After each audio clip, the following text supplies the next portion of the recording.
जी, आवाज़ आ रही है आप लोगों को अभी?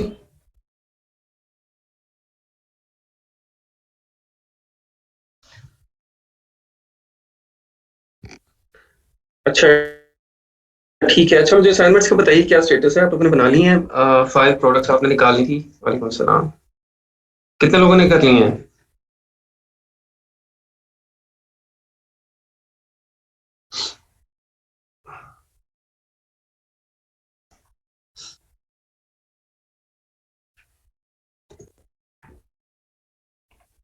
जी, रिजा आसिफ आपको अनम्यूट किया है, बताइएगा असाइनमेंट के बारे में आपने बनाई है?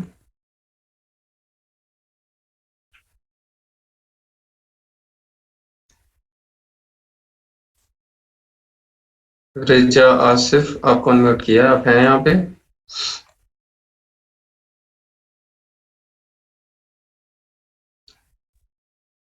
नहीं है जी? अस्सलाम नहीं वालेकुम है। सर। वालेकुम सलाम जी। सर मेरा लैपटॉप नहीं ठीक तो मैंने अभी वर्किंग नहीं की उस पे। अच्छा ठीक है। चलें उसको कर लीजिए as soon as possible please. ठीक यस है, फिर सर। लेट हो जाएगा ना, भूल जाएगा सारा, फिर मसला होगा दोबारा।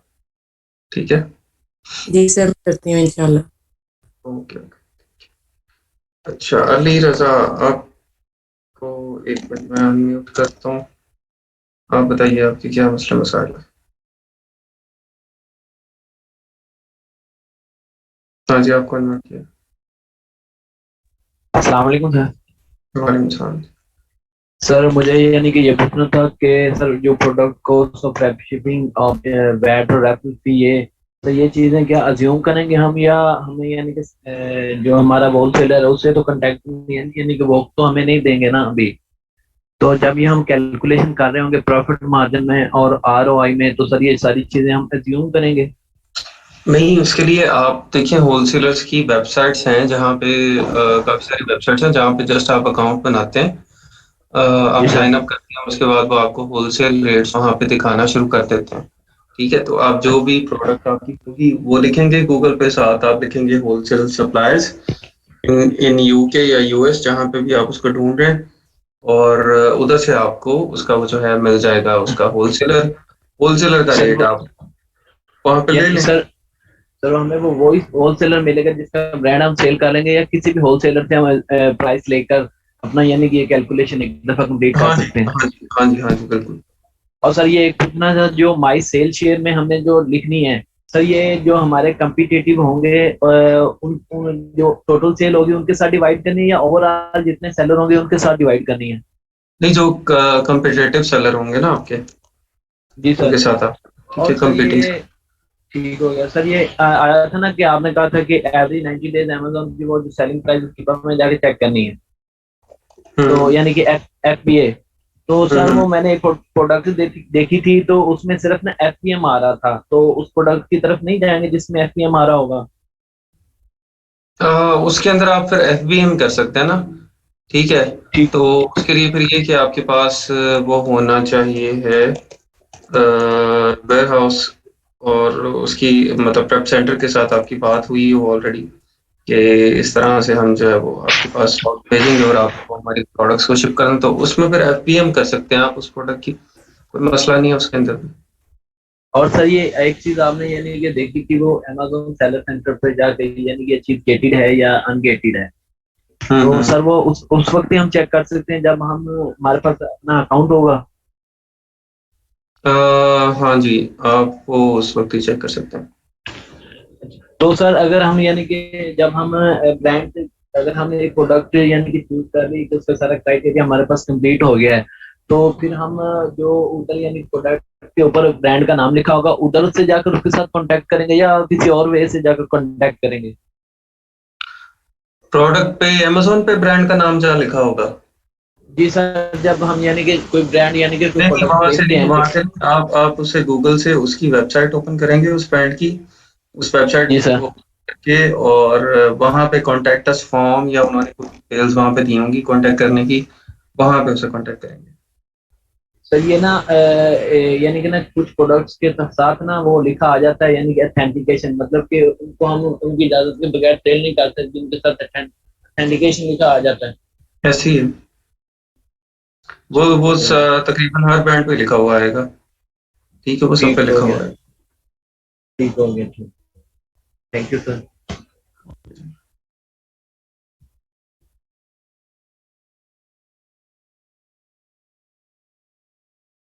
अच्छा, बाकी लोग बताएं जी स्टेटस असाइनमेंट्स का। किसी ने जिसने भेजी है, एक बंदे ने, वो मुझे बता दे कि मैंने भेजी है। हम्म, तो किसी ने भी नहीं की है।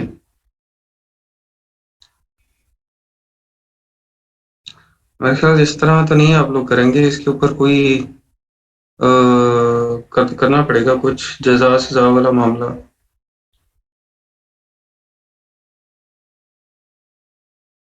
ऐसे तो आप लोग इसको जो है ना बहुत ज्यादा कैजुअल ले रहे हैं, ये तो नहीं चलेगा।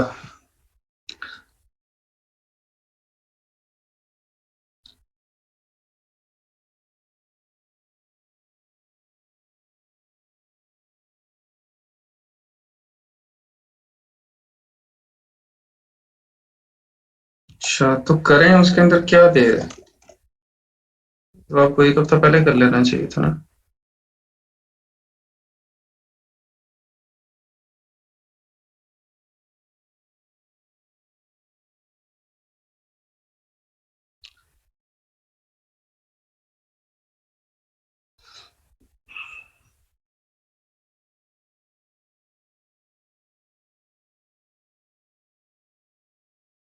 अच्छा, और क्वेश्चंस बताएं मुझे। अभी कल के लेक्चर में आप पुराने कोई आपके रह गए हैं इश्यूज, तो वो बता दें, उसको डिस्कस कर लें हम।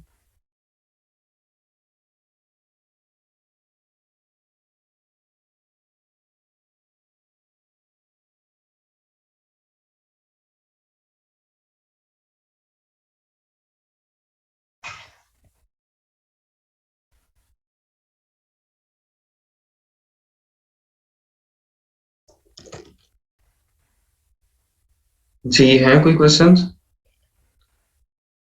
कि सब समझ आ गया है, मसला नहीं है?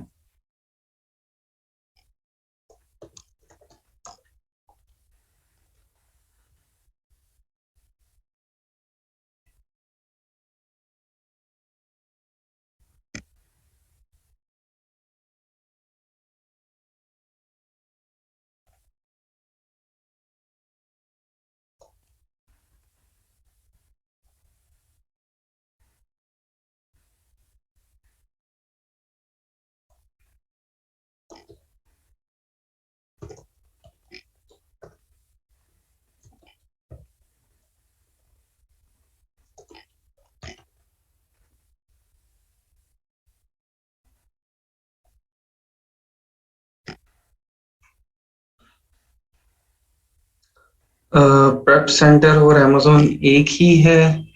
अच्छा, ये तनवीर अख्तर, आप एक्सप्लेन करें पिछला लेक्चर ज़रा, और इसके अंदर आप प्रेप सेंटर और अमेज़न का फ़र्क को भी बताएं। आपको मैंने अनम्यूट किया।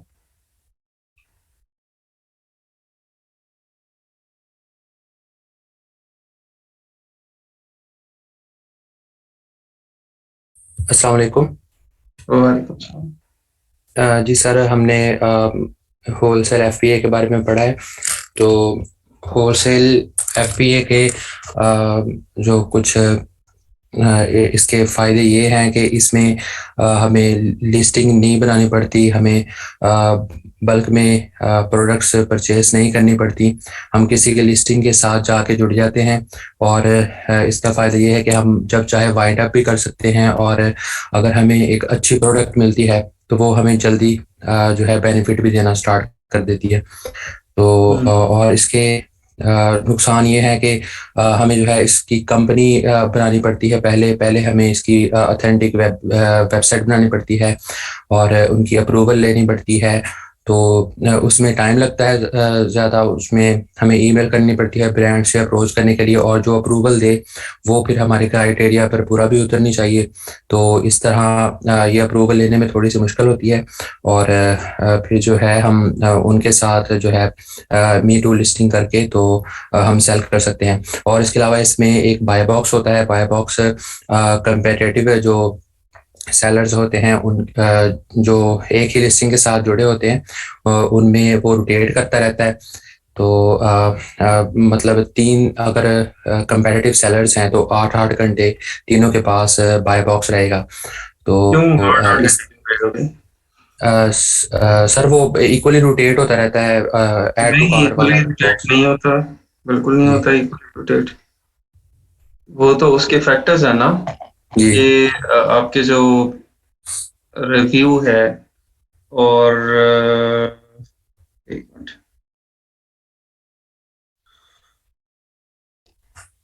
अच्छा, आपके रिव्यूज हैं उस पर डिपेंड करता है, ठीक है, आपकी प्राइस के ऊपर डिपेंड करता है, आपके स्टॉक पे डिपेंड करता है, आपकी रेटिंग पे डिपेंड करता है। ये मल्टीपल फैक्टर्स हैं उसके ऊपर, तो इक्वली रोटेट नहीं होता, ये कॉन्सेप्ट गलत है। किसी के पास बहुत ज्यादा टाइम भी रह सकता है और किसी के पास जस्ट 2 मिनट के लिए भी आ सकता है। जी उसकी अपने अकाउंट के हिसाब से कि उसके अकाउंट की हेल्थ क्या है, उसका ओडीआर रेट क्या है, उसका एनसीएक्स रेट क्या है। ओडीआर ऑर्डर डिफेक्ट रेट होता है कि मतलब कितने ऑर्डर्स उसके गए हैं जो डिफेक्टिव निकले हैं और रिटर्न आया है, ठीक है, और कितने नेगेटिव रिव्यूज आए हैं उसकी लिस्टिंग के ऊपर। और ये सब फैक्टर्स उसके अंदर जो है ना वो अक्यूमुलेट होके तो फिर डिसाइड होता है, एल्गोरिथम ये डिसाइड करता है कि बाय बॉक्स किसको देना है, ठीक है। तो जी वो सर। कभी भी इक्वल टाइम नहीं होगा। जी सर। और इसके अलावा हमने जो है क्राइटेरिया पढ़ा था कि किस क्राइटेरिया पर हम जो है प्रोडक्ट को एनालाइज करते हैं कि वो हमारे क्राइटेरिया पर पूरा होते हैं। इसके लिए हम हीलियम 10 और कीपा इस्तेमाल करते हैं। तो कुछ क्राइटेरियाज ये हैं कि पीएसआर जो है वो 1 to 50,000 उसकी रेंज होनी चाहिए और उसकी एवरेज जो हम लास्ट 90 डेज की देखते हैं। उसके अलावा रिव्यूज मस्ट बी जो है ना 40 से ऊपर हो और रेटिंग उसकी अबव 4.2 हो और बाय बॉक्स की जो प्राइस है वो $12 से $40 हो और अमेजोन उसके सेलर्स में ना हो, अगर हो भी तो उसके कीपा के ग्राफ से हमें देख लेना है कि वो बार बार जो है ना कम से कम 80% जो है ना वो मतलब 80% उसकी सेलिंग हो और 20% तक वो एम्प्टी जा रहा, वो आउट ऑफ स्टॉक हो जाए और फिर जो है ना हमारी बारी आ जाए, हमें बाय बॉक्स मिल जाए और हमारी सेल्स हो। और इसके अलावा जो है वो स्टैंडर्ड साइज का हो, ज़्यादा बड़े साइज का ना हो प्रोडक्ट। और उसमें सेलर्स जो है वो मिनिमम 4 हों और कैटेगरी अगर गेटेड हो तो वो हमने अनगेटेड करवानी है। लेकिन आपने कहा था कि गेटेड पर ज़्यादा फोकस करना है, अगर गेटेड भी मिल जाती है तो उसको अनगेटेड करवा लेना है हमने। हम्म। जी। और इसके लिए हम जो है वो कीपा यूज़ करते हैं। हीलियम 10 पर भी जो है हम फिल्टर्स लगा के उसको सॉर्ट आउट करते हैं। और कुछ 2-3 प्रोडक्ट्स मैंने देखी थी, एक नेल्स कलर था, वो जो है उस पे क्राइटेरिया पे पूरा होता रहा था। एक जो पेट्स एंड डॉग्स में एक प्रोडक्ट था जो है उसका जो डॉग का जो रस्सी होती है जो उसका गले में पहनने वाला होता है वो उस पे हम्म क्राइटेरिया पे पूरा होता रहा था। हम्म, जी। तो सही। उससे उससे कांटेक्ट करते हैं, अगर वो हमें अप्रूवल दे देता है ब्रांड तो हम भी उनके साथ रीसेलिंग करना स्टार्ट कर देते हैं। ठीक हो गया। तो जो वैलिडेशन शीट थी उसके अंदर क्या क्या चीजें हैं आप चेक करेंगे, किस तरह से प्रोडक्ट को फाइनलाइज करेंगे? सर वैलिडेशन शीट में ये आ गई ना, ये वाली शीट थी हमारी, एक इनिशियल चेक शीट थी, एक वैलिडेशन शीट थी, ठीक है। जी सर इसमें यही देखते हैं जो ऊपर क्राइटेरिया लिखे होते हैं इसके हिसाब से अमेजोन की प्राइस जो है उसके प्रोडक्ट कॉस्ट देखते हैं कि वो कितने में हमें हमें कॉस्ट पड़ी है। और उसके अलावा उसकी शिपिंग की फीस कितनी है, वीएटी फीस जो यूके में है हमें 2 से 3 होती है। और उसकी रेफरल फी हम देखते हैं। ये सारे जो आपने फैक्टर्स ऊपर लिखे हुए हैं इनके हिसाब से हम प्रॉफिट अपना कैलकुलेट करते हैं। चलें ठीक है, ओके, थैंक यू। अच्छा जी, और कोई एक्सप्लेन करेगा, ये शीट को एक्सप्लेन कर दे एक दफा, कौन करेगा? बताएं जी।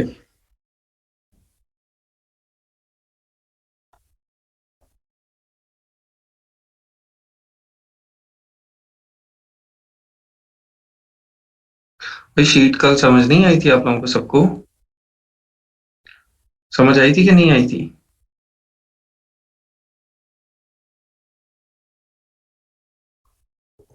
आई थी तो बता दें, क्या है ये?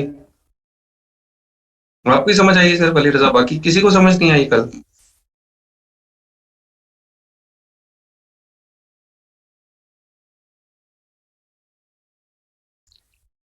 अच्छा,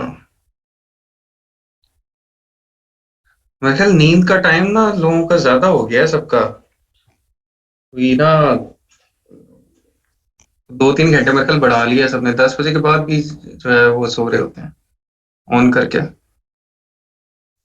तो किधर है ये 151 लोग हैं, 151 लोगों में से 2 बंदों को ही समझ आई है कल, बाकियों को समझ नहीं आई कल।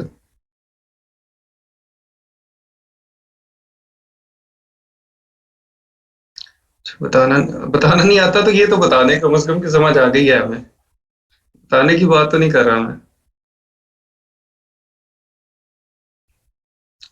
अच्छा, चलें ठीक है, इसको एक्सप्लेन करते कोई शीट को फिर। कौन करेगा? हाँ जी, ये एनालाइजिंग शीट जो है इसको एक्सप्लेन करते हैं जल्दी से। अनम जब्बार आप करेंगी? चलें, आपको अनम्यूट किया मैंने।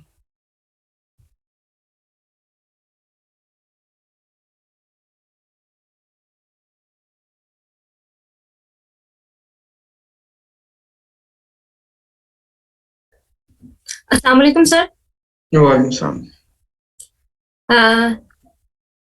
सर वैलिडेशन या इनिशियल चेक? हाँ, ये दोनों बता दें। ठीक है सर, इसको ओपन Initial कीजिएगा। सर सबसे पहले इसमें हम मतलब क्राइटेरिया अपना पुट करेंगे, ठीक है। और इसमें सबसे पहले हम देखेंगे BSR और सेलर्स लगाएंगे, rating, reviews, by box price, हम ये सारे मतलब फिल्टर्स हैं जो हमने ना मतलब लगाने हैं बाई बॉक्स प्राइस तक। उसके बाद फिर बाद में जब हमारे पास प्रोडक्ट्स आ जाएंगे तो फिर हम मतलब उसको मतलब कीपा में जाके देखेंगे कि उसकी परसेंटेज जो है, मतलब अमेजोन अगर उसको सेल कर रहा है तो उसकी मतलब कितने परसेंट सेल कर रहा है। उसके बाद हम देखेंगे कि अगर इस प्रोडक्ट में वेरिएशन है तो फिर वेरिएशन में से कौन सी जो वेरिएशन है जो ज्यादा सेल हो रही है, ठीक है। और इसके बाद हम गेटेड या अनगेटेड चेक ये करेंगे। किस तरह से चेक होता है कि जो वेरिएशन है वो कौन सी ज्यादा सेल हो रही है? सर नीचे जो वेरिएशंस शो हो रही होती है ना, जब हम उनको क्लिक सॉरी कीपा में वेरिएशंस के ऊपर जब हम क्लिक करते हैं तो वहां पे रेटिंग में परसेंटेज शो हो रही होती है और एक वो ट्रॉफी सी बनी होती है, वहां से पता चलता है जितनी परसेंटेज जिसकी ज्यादा होगी वो उतना ज्यादा सेल हो रहा होता है। बिल्कुल ठीक, बिल्कुल ठीक है। और गेटेड और अनगेटेड का ये है कि अगर हमें डाउट हो कि ये प्रोडक्ट मतलब गेटेड है या अनगेटेड है तो हम इसका एसिन ले जाके पेस्ट करते हैं सेलर सेंट्रल में। और फिर अगर तो वो हमें मतलब अलाउ कर रहा होता है सेल करने के लिए सेलर तो सेंटर ये में कहाँ पेस्ट करेंगे? सर एड अ प्रोडक्ट में ले जाके वहां पे जब हम मतलब कैटलॉग लिस्टिंग ऐड जी सर वहां पे। ठीक हो इसके गया। बाद इसके बाद आपने कंपीटिंग सेलर्स के बारे में हमें बताया था। कंपीटिंग सेलर्स वो होते हैं मतलब ओवरऑल तो बहुत सारे सेलर्स हो सकते हैं, 20 प्लस भी हो सकते हैं, लेकिन कंपीटिंग सेलर्स वो होते हैं जिनकी जो प्राइस होती है वो near two by box price होती है। कुछ मतलब ड्रॉप शिपर्स होते हैं, कुछ FPM कर रहे होते हैं तो उनकी प्राइसेस बहुत ज्यादा हाई होती हैं। तो कंपीटिंग सिर्फ मतलब 5-6 या 8-10 ही होंगे उनमें से, तो उनको हम देखेंगे। इसके बाद सर वैलिडेशन में हम जाएंगे।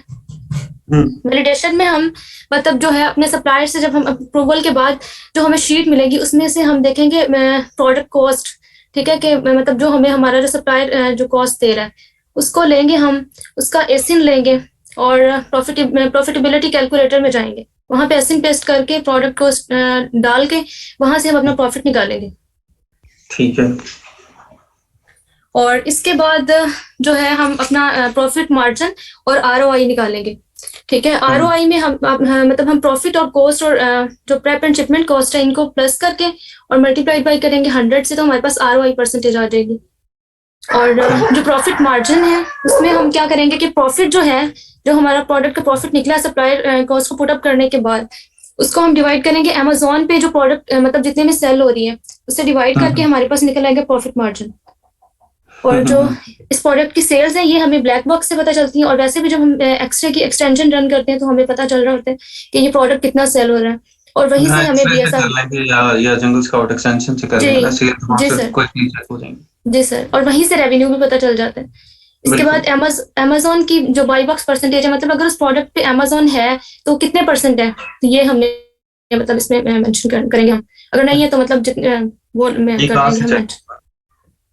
ये सर हम मतलब प्रोडक्ट डिटेल्स में जब जाते हैं ना कीपा में, तो वहां पे मतलब हमें काफी सारे कॉलम्स होते हैं, तो वहां पे अमेजोन की मतलब परसेंटेज भी हमें शो हो रही होती वहाँ पे टैब होता है बाय बॉक्स स्टैटिस्टिक्स का। है। जी सर, जी सर, जी सर।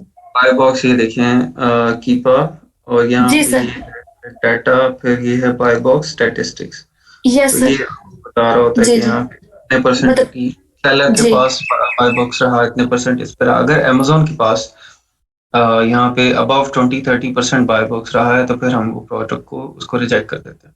जी सर। चलिए आगे चलिए। इसके बाद सर जो हमारा सप्लायर है उसका हम नेम मेंशन करेंगे, और बाई बॉक्स की 90 डेज जो एवरेज प्राइस है वो हम यहाँ पे लिखेंगे। इसके बाद अमेजोन अगर मतलब प्रेजेंट है नहीं प्रेजेंट, अगर आउट ऑफ स्टॉक है वो मेंशन कर देंगे। फिर माई सेल्स शेयर में हम ये देखेंगे कि टोटल जो प्रोडक्ट है उसकी सेल्स कितनी है, और उसके बाद हमारे पास जो कंपीटिंग सेलर्स हैं वो कितने हैं। टोटल सेल्स जो है हमारे पास, उनको हम जब कंपीटिंग सेलर से डिवाइड करेंगे तो फिर हमारा सेल्स शेयर निकल आएगा कि हमें मतलब अगर हम इस प्रोडक्ट पे जाते हैं तो हमें इतनी सेल्स मिलेगी। हम्म। इसके बाद number of units to order, वो तो हमारी अपनी मतलब जो डिपेंड जितनी करता है। सेल्स हैं आपकी पर मंथ उसके हिसाब से आप जी। वो निकाल देंगे। आरओआई बता दें जी, ये पूछ रहे हैं मोहम्मद कामरान, आरओआई कैसे कैलकुलेट करते हैं? आरओआई हमारे पास जो प्रोडक्ट का प्रॉफिट निकला है प्रॉफिटेबिलिटी कैलकुलेटर से, उस प्रॉफिट में को हमने डिवाइड करेंगे जो हमारे पास प्रोडक्ट की कॉस्ट जो हमें सप्लायर ने दी है, और उसके बाद जो प्रेप एंड शिपिंग कॉस्ट है उसको ऐड करने के बाद प्रॉफिट्स इसको डिवाइड करेंगे और इसको मल्टीप्लाई करेंगे 100 से, तो हमारे पास आरओआई निकल आएगा, रिटर्न ऑन इन्वेस्टमेंट परसेंटेज है वो आ जाएगी। ये देखिए ना, आरओआई में आपका है फर्क। प्रॉफिट को हमने डिवाइड कर दिया अपनी टोटल कॉस्ट से।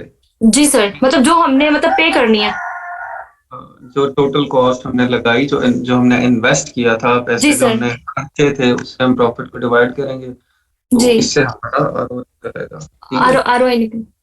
हाँ, मतलब जितनी इन्वेस्टमेंट की है हमने उसके ऊपर हमें जितना रिटर्न मिला है, जितना प्रॉफिट हमें अपनी इन्वेस्टमेंट के ऊपर ऊपर हुआ है, जी। इनपुट वैट या जो अच्छा इनपुट वैट भी इसके अंदर इंक्लूडेड होगा अगर यूके है तो, अगर ये क्योंकि यूके में है यूके तो। इन्वेस्ट जी किया है। हाँ, ये हम पे करेंगे सप्लायर को। बाकी जी। रेफरल फी इसके अंदर नहीं आती, एफपीए फी इसके अंदर नहीं आती, जी। अमेजोन की फीसेस हैं उसमें नहीं आती, क्योंकि वो ऑटोमेटिकली अमेजोन हमारी सेलिंग प्राइस के अंदर से डिडक्ट कर लेता है, वो हम अपने पास से पे नहीं कर रहे होते। जी ठीक सर। है। सर मैंने आपको एक शीट शेयर की है, उसमें मैंने 2 प्रोडक्ट्स किए हैं, उसमें मतलब कोई प्राइस तो कम दे रहा है सप्लायर, लेकिन फिर भी कोई उसमें ना मतलब इतना है नहीं, प्रॉफिट नहीं है, तो वो उनको प्लीज देख लीजिएगा आप। 2 चलो। प्रोडक्ट्स हैं वो, उनमें सेल्स वगैरह नहीं मैं ऐड कर सकी क्योंकि मेरा हीलियम नहीं चल रहा था। चलें ठीक है, वो चेक कर लेते हैं। थैंक यू, बहुत ठीक है, शुक्रिया। Thank you so much sir. अच्छा जी, बीए कैलकुलेटर कैसे, रेफरल और एफबीए फी कैसे कैलकुलेट, एक मिनट में ऊपर भी देख लूँ भाई, क्वेश्चन थे लोगों के। एफबीए एक दफा बता देगा कैसे रेफरल और एफबीए फी कैसे कैलकुलेट करते हैं। इधर आप आते हैं अमेजोन एफबीए कैलकुलेटर, यूके का है अगर तो यूके लिखेंगे, यूएस है तो यूएस लिखेंगे। ठीक है, हर मार्केट का अलग है, क्योंकि एसेंस अलग होते हैं। ठीक है, अपने उस मार्केट का ही ओपन करना है। ठीक है, कैलकुलेटर आपके पास आ गया। जिस एसन का आप कैलकुलेट करना चाहते हैं, आप उस एसन को कॉपी करेंगे यहाँ से, यहाँ पे आप पेस्ट कर देंगे। ठीक है, ये एसन आ गया। यहाँ पे आपने आइटम प्राइस डालनी है। यार कितनी दफा मैं करके वैसे बता चुका हूँ आप लोगों को। किसने पूछा है और पूछा क्यों है? कौन है ये? अली, अली अब्बास, कहाँ पे थे आप इतने पिछले? अली रजा, हाँ, इतना अरसा कहाँ पे जुदा रहे आप हमारे से? आइटम प्राइस डाल दें यहाँ पे जितने की सेल कर रहे हैं आप। ठीक है, आइटम प्राइस है हमारी 1124। और यहाँ पे आप कॉस्ट डाल देंगे कि जितनी आपको कॉस्ट इसकी पड़ी है। एग्जाम्पल हम कहते हैं हमें $3 इसकी कॉस्ट है, ठीक है। इसको आप कैलकुलेट कर लें तो ये आपको बता देगा $4.31 आपको यहाँ पे बचेंगे, 38% आपका प्रॉफिट मार्जिन होगा, ठीक है। 2.21 इसकी फुलफिलमेंट बाय अमेजोन फी है, इसको FBA फी कहते हैं, और सेलिंग ऑन अमेजोन फी 1.72 है जिसको हम रेफरल फी कहते हैं, ठीक है। और सेलर को जो मिलेंगे फीसेस डिडक्ट होने के बाद 7.31, ठीक है। $3 की आपने परचेज की थी, 7.31 आपको मिलेंगे, 4.31 आपको बच जाएगा, ठीक है। ये है अमेजोन रेवेन्यू कैलकुलेटर। अच्छा, और क्या क्वेश्चन है? और वही कैलकुलेशन बता दिया।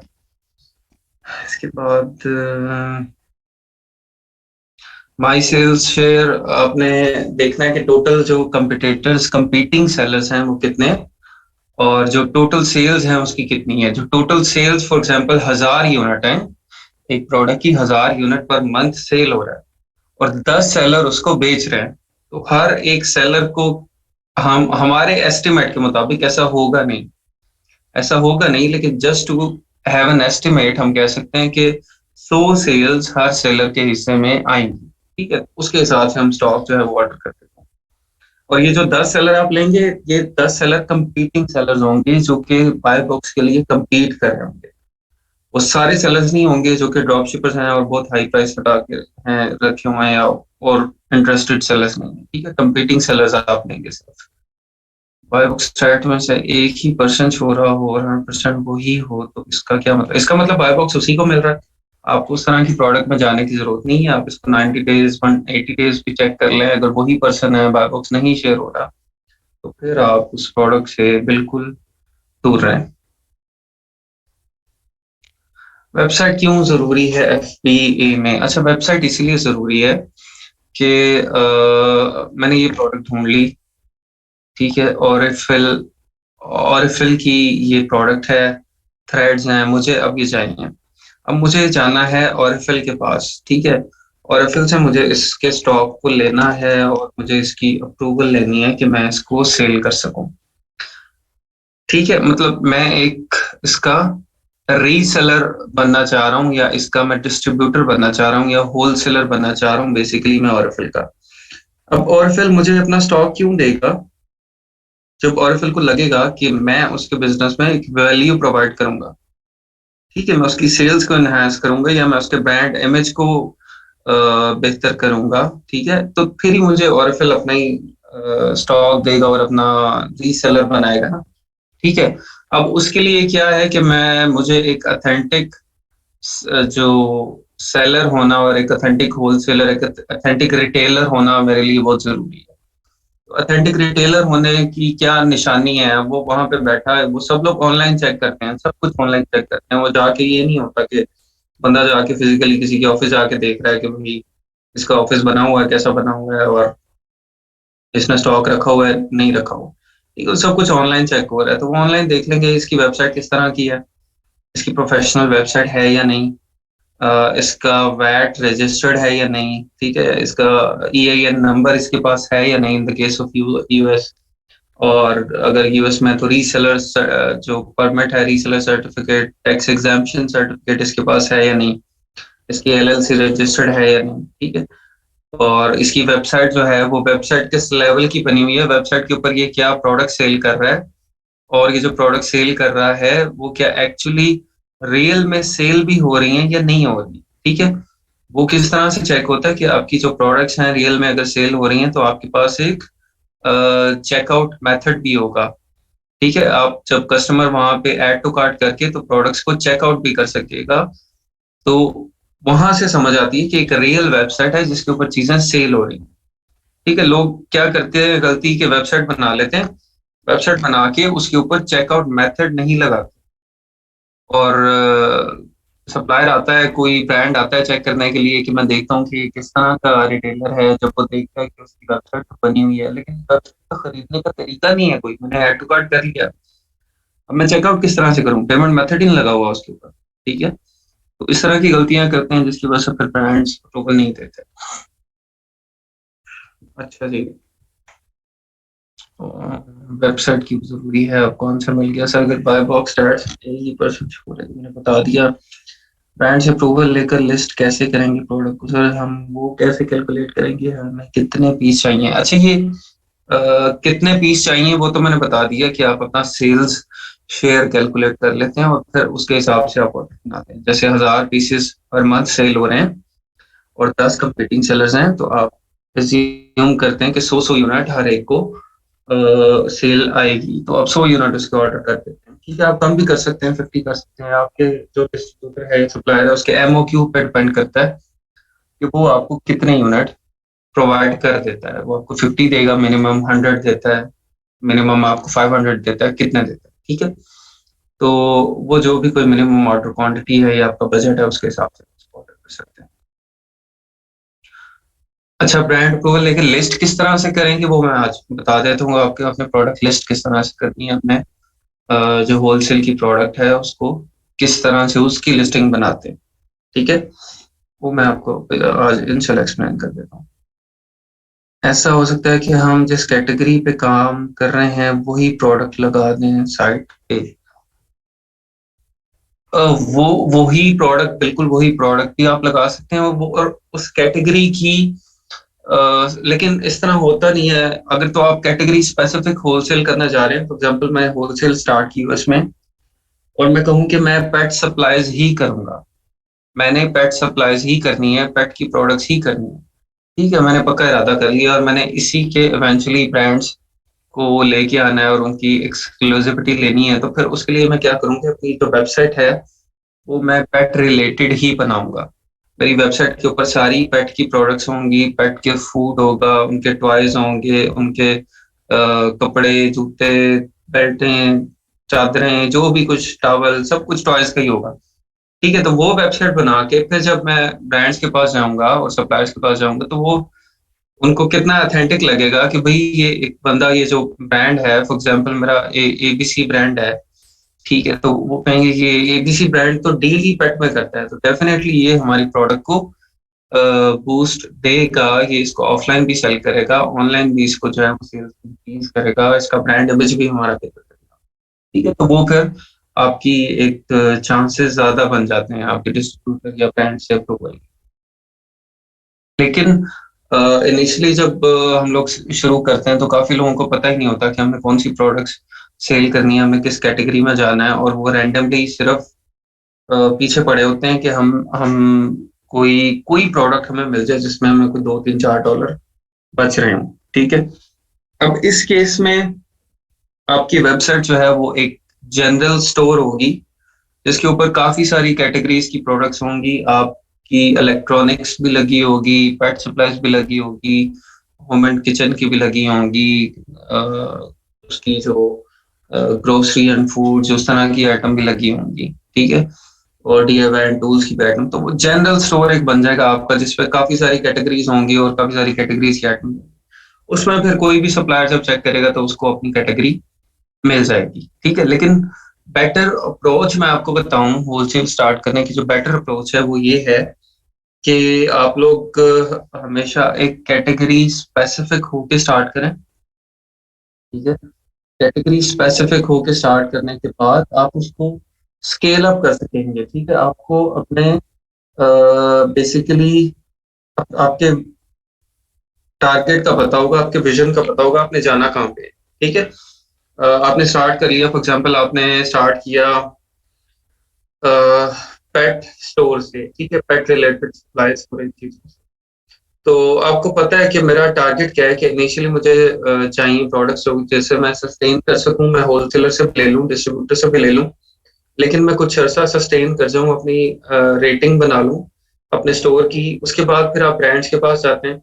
जब आपके स्टोर पे रेटिंग्स होती हैं, आपने आपकी सप्लाई चेन पहले से एक डेवलप हुई होती है और आपके पास ऑर्डर करने की इन्वेस्टमेंट भी होती है, तो फिर आप ब्रांड के पास जाते हैं। फिर आप ब्रांड से अप्रूवल लेके डायरेक्ट ब्रांड से स्टॉक लेना शुरू करते हैं।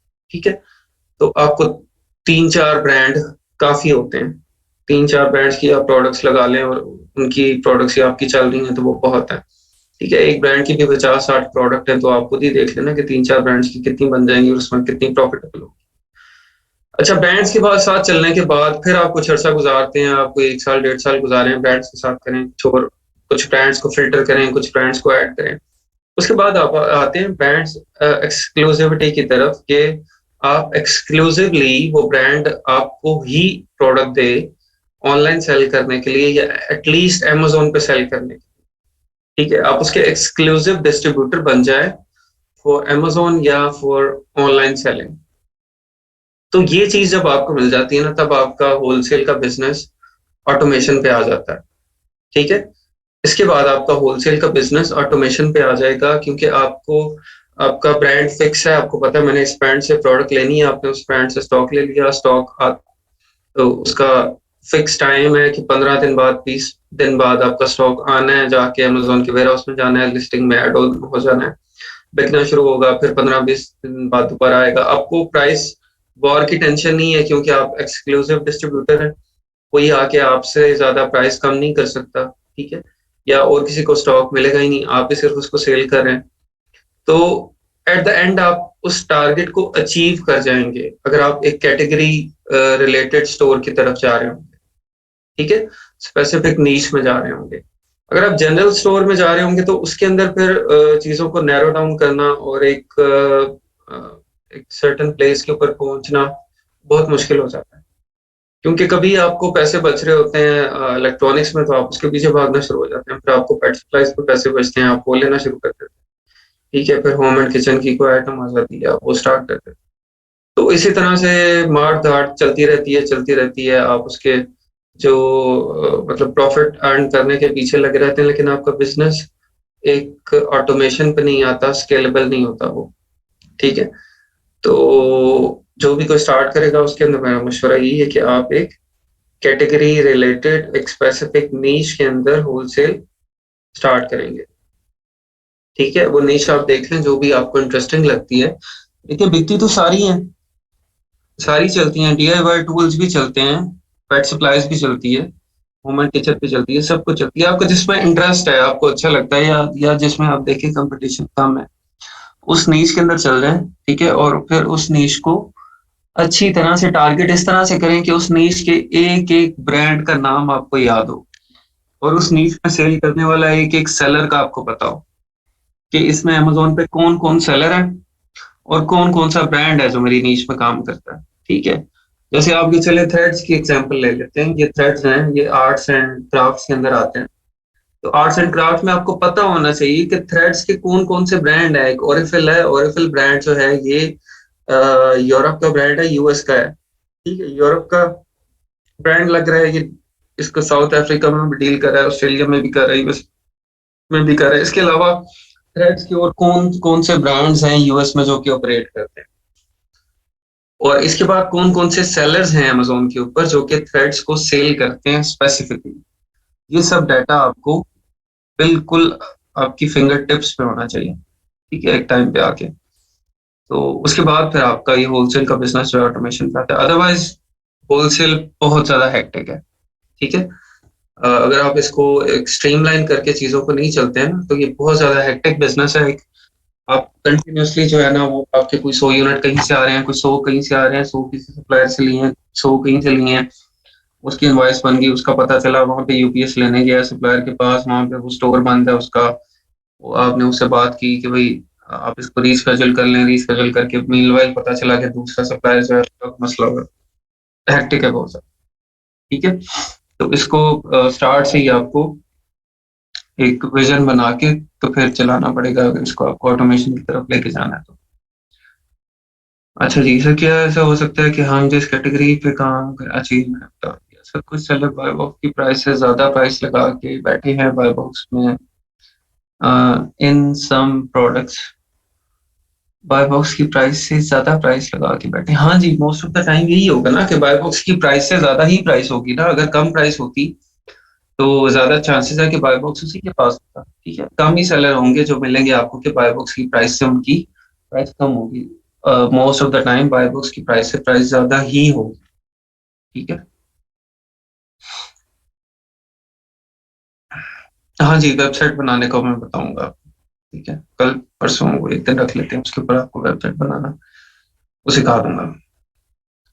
अच्छा जी, हम कहाँ पे थे?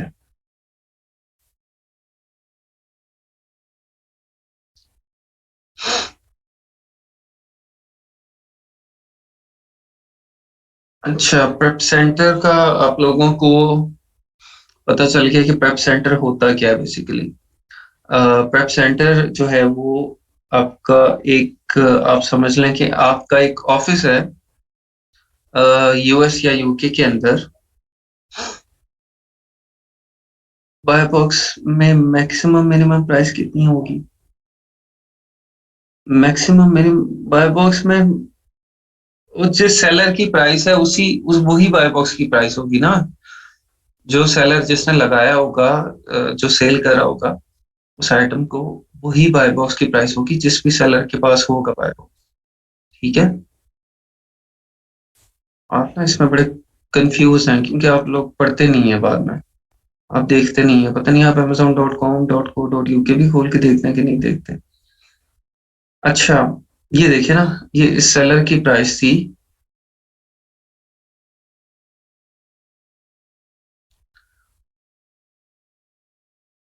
1124।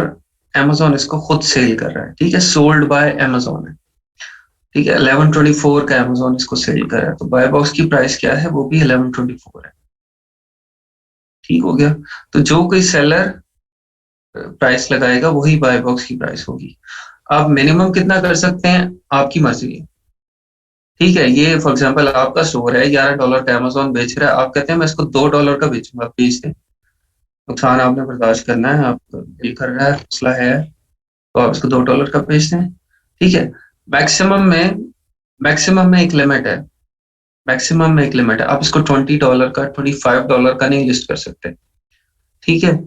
इसकी सब लोग 10-11 10-11 10-11 का बेच रहे हैं, 12-13 का बेच रहे हैं, तो ये नहीं हो सकता कि आप इसको 25-30 का लगा दें आप। ठीक है, वहां पे अमेजोन कहेगा कि आपकी जो प्राइस है, आपकी ऑफर है, वो अवेलेबल ऑफर से मैच नहीं कर रही। ठीक है, तो आप अपनी प्राइस को मैच करें अवेलेबल ऑफर से।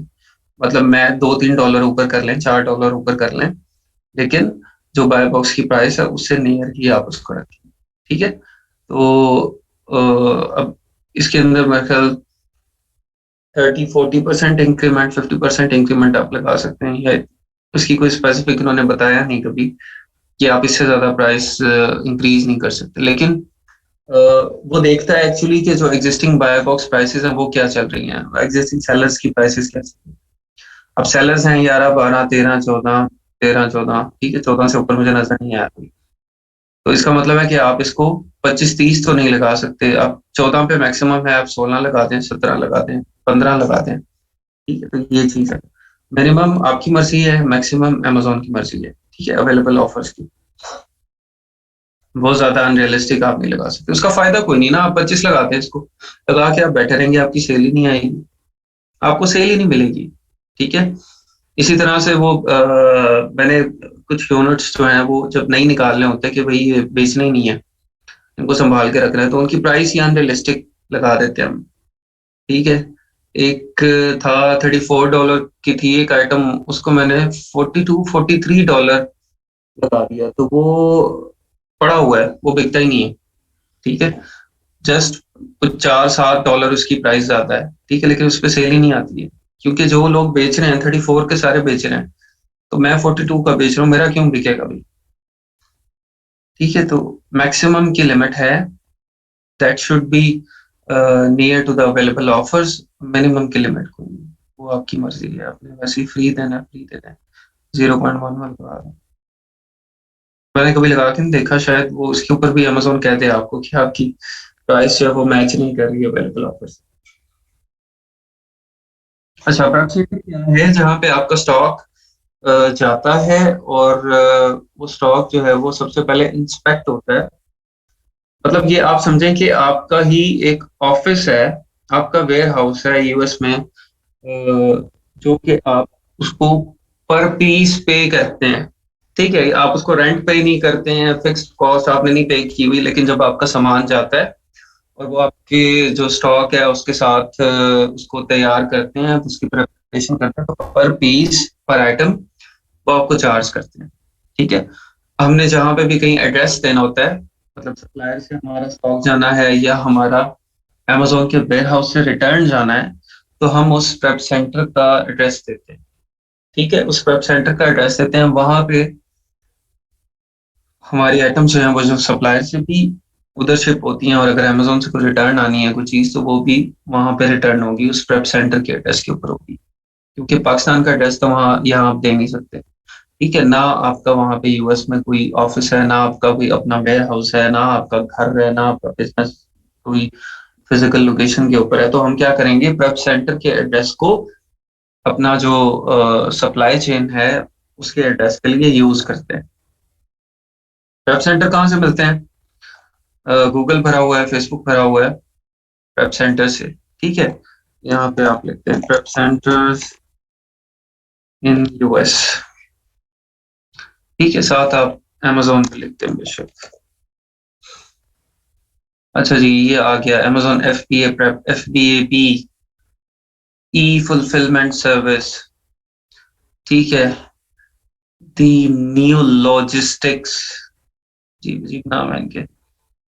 ठीक है, ये list of third party Amazon app, इन्होंने लिस्ट भी प्रोवाइड की हुई है 25 जनवरी की, और इसके अलावा इन्होंने भी लिस्ट प्रोवाइड की हुई है। यहाँ पे आप वेबसाइट के ऊपर आ जाएंगे, आपको रेट बता देंगे, आप उनसे बात कर लेंगे, ईमेल करें, उनका फॉर्म फिल करें, they will reach back to you, और आप उनसे डिसाइड कर सकते हैं कि वो आपको अपना एड्रेस दे देंगे और बता देंगे। आप पहले अकाउंट ओपन कर लेते हैं ना उनके साथ, अकाउंट ओपन करने के बाद वो आपको एड्रेस दे देते हैं, उसके ऊपर आप अपना स्टॉक भेज देते हैं। ठीक है, तो ये सारे प्रेप सेंटर्स हैं उनकी, ये देखें, ये इन्होंने लिस्ट भी दी हुई है। ये देखें, 3P shipping, California, ShipWorks, box at channel prep, ये सब प्रेप सेंटर्स हैं। लॉजिस्टिक एक्सप्रेस, तो इनमें से आप किसी के साथ भी जो आपको अच्छा लगता है, जिसके रेट्स आपको अच्छे लगते हैं, आप कॉन्टैक्ट कर सकते हैं, आप काम कर सकते हैं। ठीक है,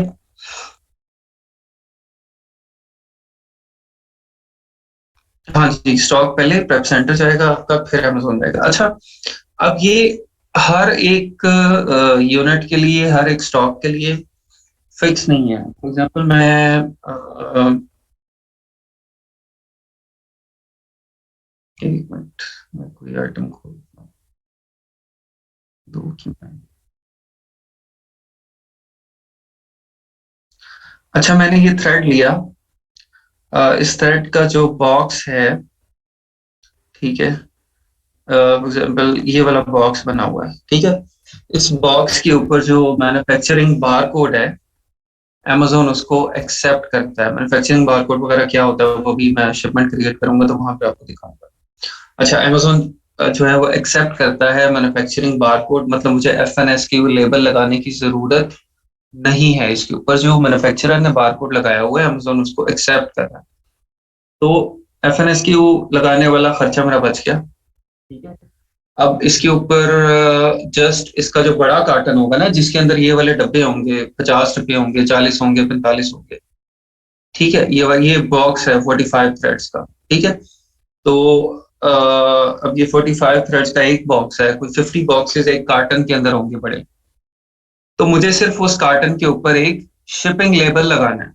ठीक है, शिपिंग लेबल लगाना है ताकि वो अमेज़न के वेयर हाउस में जब पहुंचे तो वो ट्रैक हो सके कि ये मेरा कार्टन है। ठीक है, ये मेरा कार्टन है। बाकी आगे उसको पीसेस अमेज़न के वो उधर से वो उसको गिन लेगा, इसके अंदर कितने हैं। FNSKU लेबल लगाने की जरूरत नहीं है, क्योंकि मैन्युफैक्चरिंग बार कोड इस डब्बे के ऊपर लगा हुआ है, जो कि अमेज़न में स्कैन हो सकता है। अच्छा, अब इस केस में मैं अपने सप्लायर से पूछूंगा कि क्या मैं आपको शिपिंग लेबल दूं तो आप कार्टन पे लगा देंगे, और अगर मैं एक पिकअप जनरेट कर दूं और अमेज़न की जो पिकअप सर्विस है वो आपसे इसको पिकअप कर ले, तो आप उसको डिलीवर कर देंगे। तो वो कहते हैं ठीक है, मुझे शिपिंग लेबल भी कार्टन पे लगाने पे कोई मसला नहीं है, और अगर अमेज़न आता है उसका UPS सर्विस और वो उसको पिकअप करना चाहती है तो मुझे पिकअप करने में भी, उसको डिलीवर करने में भी कोई मसला नहीं है। ठीक है, तो फिर क्या होगा कि मेरा इसके ऊपर FNSQ का खर्चा भी बच जाएगा और मुझे जो इसकी शिपमेंट है प्रेप सेंटर के अंदर जो मुझे करनी थी और प्रेप सेंटर से मुझे पिकअप करानी थी, वो खर्चा भी बच जाएगा। ठीक है? इसके ऊपर शिपिंग लेबल कार्टन पे लगाएंगे, जो सप्लायर है मेरा, मैं अपनी शिपमेंट क्रिएट करूंगा सेलर सेंट्रल से और UPS जो सर्विस जो है, जो कुरियर सर्विस है, वो सप्लायर के पास जाएगी, ये कार्टन उठा के अमेज़न के वेयर हाउस में शिफ्ट कर देगी। अमेज़न के वेयर हाउस में कार्टन आएगा, अमेज़न उसको स्कैन करेगा, बंदे ने स्कैन किया, वो लिंक हो गया मेरे सेलर सेंट्रल के साथ। उसके अंदर अब उसने जब कार्टन को खोला, 50 डब्बे पड़े हुए थे, 50 डब्बों पे मैन्युफैक्चरिंग बारकोड थे, उसने हर एक को स्कैन किया, हर मैन्युफैक्चरिंग बारकोड को 50 यूनिट मेरी इन्वेंट्री में ऐड हो गई। ठीक है, ये प्रोसेस है। ये तो प्रोसेस है जहां पे हम प्रेप सेंटर में बच सकते हैं। ठीक है, लेकिन अगर इसको मैन्युफैक्चरिंग बारकोड एक्सेप्ट नहीं करता, अमेज़न और FNSQ लेबल लगाने पड़ते हैं, तो फिर आप सप्लायर, अगर आपका कोई छोटा होलसेलर है, तो उससे अगर आप बात करें कि मुझे FNSQ लेबल भी लगा देंगे, तो मे भी वो कोई छोटा होलसेलर है तो वो लगा देगा। लेकिन अगर बड़ा डिस्ट्रीब्यूटर है, ब्रांड है, तो वो तो नहीं इस्तेमाल करते। वो कहेंगे नहीं जी, हम FNSQ लेबल नहीं लगाते, आप स्टॉक हमारे वेयर हाउस से पिकअप कराएंगे, आप हमें डिलीवरी एड्रेस दें, हम वहाँ डिलीवर कर देंगे, आपने इसका जो करना है करें। तो इन दैट केस हम उसको अपना प्रेप सेंटर का एड्रेस देते हैं और प्रेप सेंटर का एड्रेस देने के बाद अब वहां पे शिप कराते हैं। अच्छा, प्रेप सेंटर का एड्रेस कौन सा देना है आपने ये काम नहीं करना कि भाई मेरा प्रेप सेंटर न्यूयॉर्क में है, ये टेक्सास में बैठा हुआ है थ्रेड वाला, ये टेक्सास से न्यूयॉर्क करे, उसको नहीं। अगर टेक्सास में आपका सप्लायर है तो आप इस सप्लायर की लोकेशन ओपन करेंगे, उस लोकेशन के करीब ही जो प्रेप सेंटर है ना, आप उसको कॉन्टेक्ट करें। ठीक है, उस सप्लायर की लोकेशन के जो नियरेस्ट प्रेप सेंटर है, आप उसको कांटेक्ट करके अपना स्टॉक वहां पे भेजेंगे और वहां से उसकी प्रिपरेशन करा के उसी स्टेट में जो अमेज़न का वेयर हाउस है, वहां पे आपका स्टॉक चला जाएगा। ठीक है, तो अक्रॉस द स्टेट्स आपका स्टॉक वो आपने मूव नहीं करना है, अमेज़न उसको बाद में जहां मर्जी मूव करे, लेकिन आपने मूव नहीं करना, अदरवाइज आपकी शिपिंग चार्जेस बहुत ज्यादा होते हैं।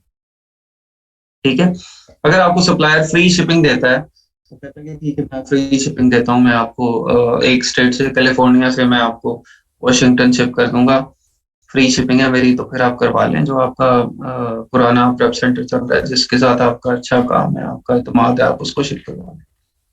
ठीक हो गया। यूके में ये इतने ज्यादा मसले नहीं आते क्योंकि यूके छोटा है जियोग्राफिकली, वो इतने ज्यादा डिस्टेंसेस नहीं है। यूएस में तो बहुत ज्यादा डिस्टेंसेस है ना, तो वहां पे ये चीजें आपको फिर देखनी पड़ती। ठीक हो गया। तो प्रेप सेंटर वालों के पास जब स्टॉक जाएगा तो प्रेप सेंटर क्या करेगा, वो इंस्पेक्ट करेगा कि चीजें जो आई हैं सप्लायर से वो ठीक है, कोई टूटी तो नहीं है, कोई डब्बे खराब तो नहीं है। जो कोई चीजें टूटी हैं, डब्बे खराब है, उनको साइड पर रख के आपको इन्फॉर्म कर देगा विद पिक्चर्स। आप सप्लायर से बात करेंगे कि ये चीजें टूटी हुई आई हैं, डब्बे खराब आए हैं, आप इनको रिप्लेस करें, रिटर्न करें। ठीक है, उसके बाद वो उनको प्रेप करेगा। अगर उसको FNSQ लेबल लगाने हैं वो लगाएगा, पॉली बैग के अंदर चीज पैक होनी है तो वो लगाएगा। अगर कोई ब्रेकेज वाली आइटम है तो उसको बबल रैप लगेगा, बबल रैप लगाएगा। ठीक है, और उसके बाद आप सेलर सेंट्रल में अपनी शिपमेंट क्रिएट कर देते हैं। इन्वेंट्री ऐड करने के बाद वहां से डिलीवरी, जो UPS कुरियर सर्विस है, अमेज़न का जो पार्टनर कुरियर है, वो आता है आपके प्रेप सेंटर में और वो आके आपके कार्टन जो है वो उठा के ले जाता है। तो ये डिलीवरी जो है ये भी आपके प्रेप सेंटर ने अरेंज करनी है। अच्छा, इन्वेंट्री जो प्रिपेयर करनी है उन्होंने as per requirements of Amazon करनी है। उनका एक्सपीरियंस इतना हो गया होता है कि उनको पता चल जाता है कि इस आइटम को क्या प्रेप रिक्वायर्ड है। ठीक है, इसके अलावा भी आप उनको इसका जब वो दे रहे होते हैं, एसन दे रहे होते हैं, तो वो उस एसन से चेक कर लेते हैं कि उसके ऊपर क्या प्रेप रिक्वायर्ड है।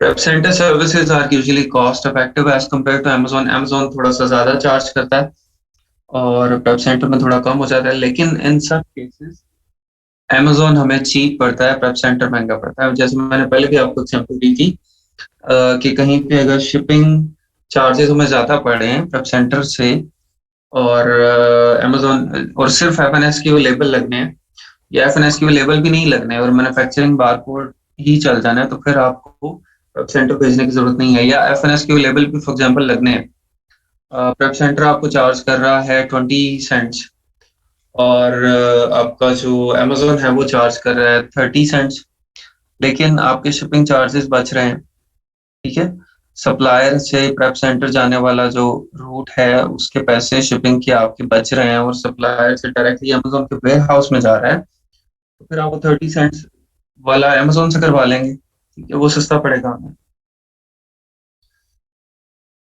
Location of prep centre also affect the cost of final product.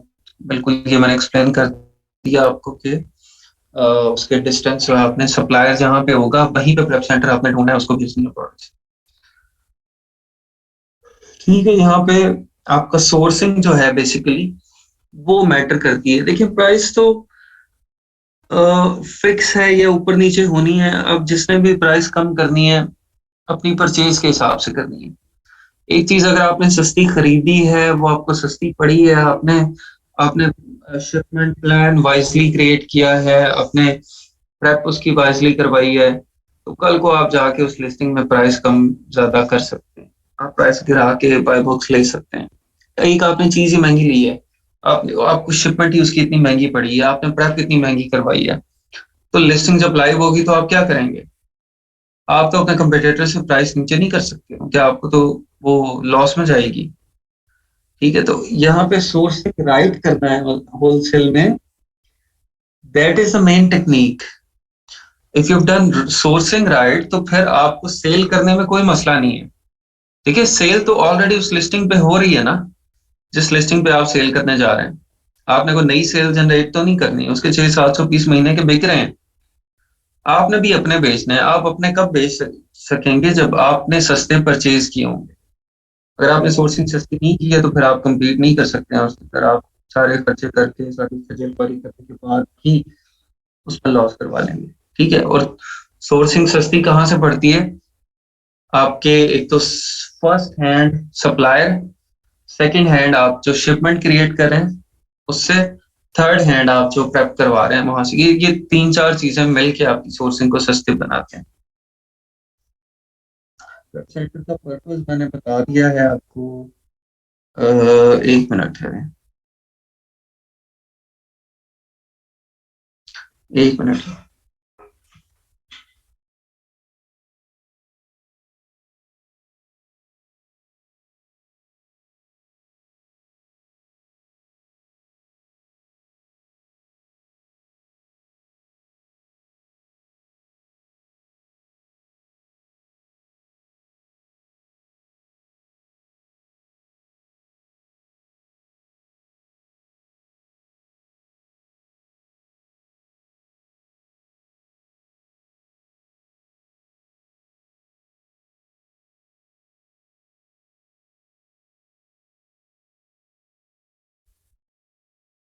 हाँ जी, प्रेसिडेंट विलास भी जाना है, डायरेक्ट विलास भी जा सकते हैं। अच्छा, ये बता दें, पैकेजिंग के लिए प्रेसिडेंट भेजते हैं।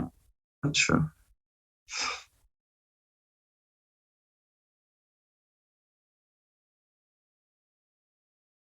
शिपिंग लेबल और बारकोड ये अभी थोड़ा सा एक्सप्लेन हो जाएंगे। अभी मैं शिपमेंट क्रिएट करूंगा ना, जब ये वहां पे आपको क्लियर हो जाएगा। शिपिंग लेबल और बारकोड वहां पे क्लियर होगा अभी आपको। अच्छा जी, प्रेप सेंटर का पर्पस क्या है? Supplier manufacture brand is not delivering the product to Amazon. Supplier जैसा मैंने बताया कि डायरेक्टली आपको शिप नहीं करा शिपिंग लेबल्स लगा के, तो फिर हमें प्रेप सेंटर चाहिए। Products required poly bag, bubble wrap and required special marks. ठीक है, अगर इस तरह की कोई चीजें प्रोडक्ट को चाहिए तो फिर हमें प्रेप सेंटर भेजना पड़ेगा। सप्लायर तो नहीं आपको अलग अलग हर पीस को बबल रैप करेगा, हर पीस को पॉली बैग करेगा। ठीक है, product required item labels and shipping labels on Amazon. अगर FNSQ लेबल लगाने हैं, शिपिंग लेबल लगाने हैं जो कि सप्लायर नहीं लगा रहा, तो फिर आपको प्रेप सेंटर चाहिए। और Amazon prep center charges are high as compared to the normal prep center. High selling items goes out of stock from manufacturer. इसमें भी हम यूज करते हैं कि हमें अगर लगता है कि ये आइटम थोड़ी सी देर के लिए आई है मैन्युफैक्चरर के पास और ये खत्म हो जाएगी अभी इसके बाद, तो आप उसको परचेज कर सकते हैं बल्क में। आप बल्क में मैन्युफैक्चरर से परचेज कर लेंगे, परचेज करने के बाद इसको आप प्रेप सेंटर में रखवा लेंगे और आप इसको सारे यूनिट नहीं भी अगर बेचते हैं अमेज़न के वेयरहाउस में, हाफ आप बेचते हैं, हाफ आप स्टोर कर लेते हैं, मतलब एक तरह की आप स्टोरेज कर लेते हैं, ठीक है। जो हाई सेलिंग स्टॉक होता है आप उसकी स्टोरेज कर सकते हैं प्रेप सेंटर के अंदर। Product storage for 1 to 2 months for high selling items, ठीक है, एज अमेज़न चार्ज हाई। और to take product pictures to ungate the products warehousing। अच्छा, अनगेटिंग में कल हमने देखा था कि हमें तो तीन तरह की है अनगेटिंग बेसिकली ना, तीन तरह की है। एक तो हो गया कि वो आप ब्रांड से डायरेक्ट अथॉरिटी लेटर प्रोवाइड कर दें और अथॉरिटी लेटर आपके नाम का होगा, आपके एड्रेस का होगा, आपके बिजनेस का होगा, तो फिर आपकी प्रोडक्ट अनगेट हो जाती है। दूसरी चीज है कि आप 10 प्रोडक्ट्स की परचेज इनवॉइस अपलोड कर दें, ठीक है, डिस्ट्रीब्यूटर से, और उस परचेज इनवॉइस में आपका एड्रेस, आपका नंबर, आपका नाम और मैन्युफैक्चरर का एड्रेस, नाम, नंबर, ईमेल, कॉन्टैक्ट नंबर सब कुछ होना चाहिए, ठीक है। और मिनिमम 10 आइटम्स आपने उस इनवॉइस के अंदर परचेज किया, ठीक है। दूसरी चीज ये हो गई। तीसरी चीज क्या है कि अमेज़न कहता है कि आप मुझे परचेज इनवॉइस भी दें और जो 10 आइटम्स आपने परचेज किए हैं ना, जो आइटम्स आपने जितनी भी परचेज किए हैं अपने सप्लायर से, आप उनकी पिक्चर्स दें मुझे, ठीक है। उनकी पिक्चर्स भी दें आप, और पिक्चर्स इस तरह से दें कि जहाँ पे लिखा होता है ना product manufactured by, EAN number, उसका कंपोजिशन या इस तरह की सारी चीजें, उसकी तस्वीर भी दें, डिफरेंट एंगल से भी तस्वीर आप मुझे दें, उसकी प्रोडक्ट की अपलोड करें, ठीक है। तो इन थर्ड केस हमें ये दो चीजें देनी होती है, इनवॉइस भी देनी होती है, साथ प्रोडक्ट की तस्वीरें भी देनी होती हैं। अब ये वाला काम आपको यूएस में एक बंदा चाहिए जो आपके ये काम करे, ठीक है। सप्लायर से स्टॉक उसके पास जाए, वो तस्वीरें उतारे डिफरेंट एंगल से, आपको ईमेल करे, आप उसको सेलर सेंट्रल के अंदर अपलोड करें, ठीक है। तो वो भी काम आपका प्रेप सेंटर ही करता है। आप यहाँ पे भेज देते हैं आइटम्स और आइटम्स की तस्वीरें वो आपको प्रोवाइड कर देते हैं। सप्लायर करके दे सकता है, लेकिन सप्लायर करता नहीं है ना, सप्लायर बिजी है, उसका काम बहुत ज्यादा है, उसका ये छोटे छोटे काम उसको आते नहीं है। उसने डील करना है कि उसने डेली 1000, 1500, 2000 यूनिट उस आइटम के निकालने हैं। अगर वो 100 आइटम, 50 आइटम लेने वालों कि ये इन कामों में लग गया, तो फिर वो तो बस वही बेचेगा जिनके 300-400, ठीक है। उसको 2000 तो नहीं बेच सकेगा ना। फॉर एग्जाम्पल 50-50 यूनिट लेने वाले 4 बंदे आ गए, चारों ने ये वाले जो है उसको कहना शुरू कर दिया, मुझे तस्वीरें लेते हैं, आप मुझे FNSQ लेबल लगा दें, आप मुझे शिपिंग लेबल लगा दें, आप ये कर दें, वो कर दें। इतना टाइम तो नहीं है उनके पास, ठीक है? तो वो ये काम नहीं करते हैं, ये आपको अलहदा से बंदों से करवाना पड़ेगा और उनको पैसे पे करने पड़ेंगे। नहीं, पिक्स की जरूरत है आपको जहां पे प्रोडक्ट अनगेट करवाने के लिए। मैंने बताया ना कि 3 तरह की अनगेटिंग होती है। एक जिसमें आप ब्रांड अथॉरिटी लेटर पर अपलोड कर देते हैं, प्रोडक्ट अनगेट हो जाती है। सेकंड में आप इनवॉइस अपलोड कर देते हैं, प्रोडक्ट अनगेट हो जाती है। थर्ड में आपको invoice plus product pictures upload करनी पड़ती हैं, फिर आपकी प्रोडक्ट जो है वो अनगेट होती है, ठीक है। तो अनगेटिंग के लिए चाहिए रियल टाइम पिक्चर्स चाहिए होती हैं आपको, ये एक्चुअल, ठीक है। और इंटरनेट वाली तस्वीरें नहीं चाहिए होती, हाथ में पकड़ी हुई वो नजर आनी चाहिए। हाँ जी, लेटर मिल गया तो फिर नहीं चाहिए आपको। अच्छा, सर्विसेज जो प्रोवाइड करते हैं, रिसीविंग प्रोडक्ट्स, ऑर्डर को सप्लायर से रिसीव करते हैं, इंस्पेक्शन करते हैं, उसकी लेबलिंग करते हैं। लेबलिंग के अंदर आपको पता है FNSQ लेबल, शिपिंग लेबल आते हैं। उसके बाद उसको रैप करना है, अगर रैप करते हैं। बंडलिंग, जैसे आपने एक कार्टन लिया, कार्टन के अंदर तो 100 पीस है, लेकिन अमेजोन पे जो सेल हो रहा है वो पैक ऑफ 3 सेल हो रहा है, तो उसका मतलब उसने 3-3 के बंडल बनाने हैं।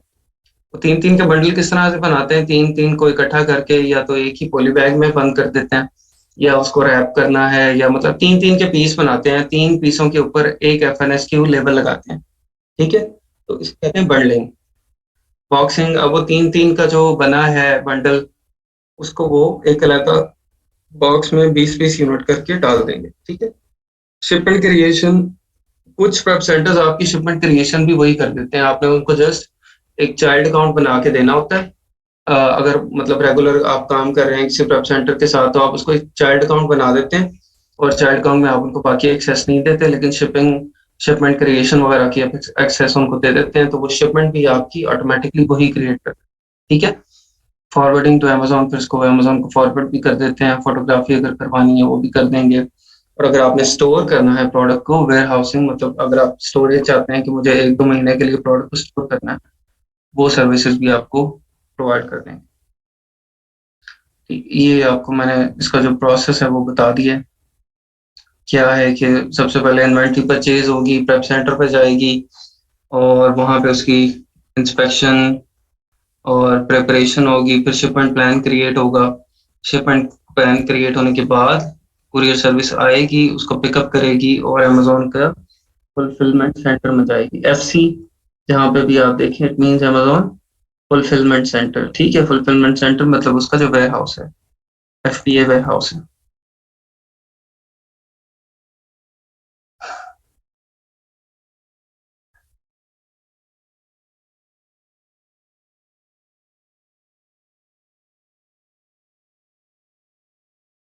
ये मैंने बता दिया आपको सब कुछ। अच्छा, पॉली बैग्स का क्या है? पॉली बैग्स वहां पे जहाँ यूज करने हैं, वहां पे एक सफोकेशन वार्निंग भी लगानी होती है। ये भी आपको मैं दिखाऊंगा, शिपमेंट जब आप क्रिएट करते हैं तो वहां पे आता है कि कौन कौन सी वार्निंग्स आपने अपनी पैकिंग के साथ लगानी है, और वो जरूरी है। ठीक है, तो सफोकेशन वार्निंग आपको एक लगानी होती है वहां पे। ठीक है, पॉली बैग जब लगाते हैं।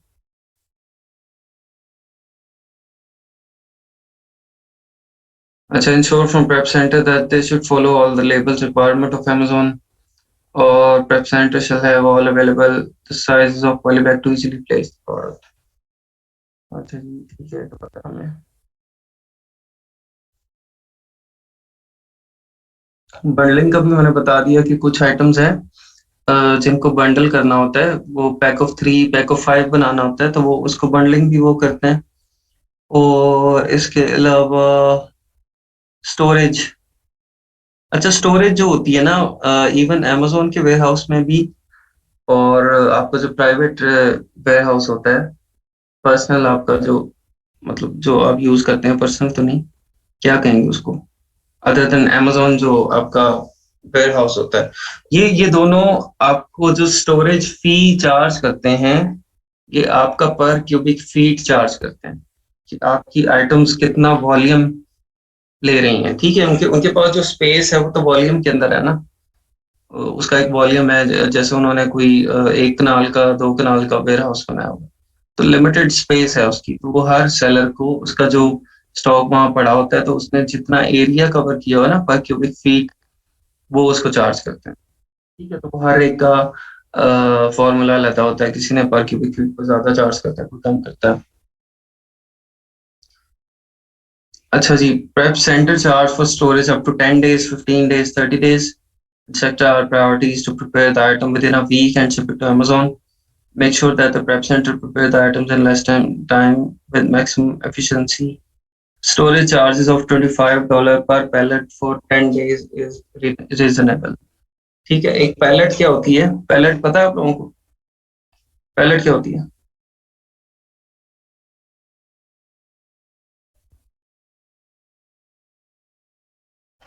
पैलेट क्या होती है जी, बताएं।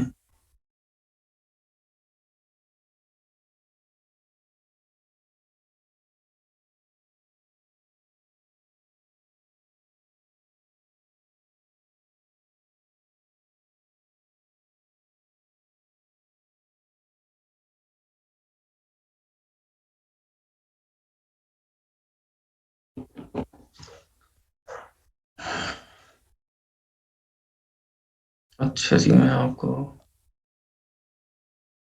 दिखा देता हूँ।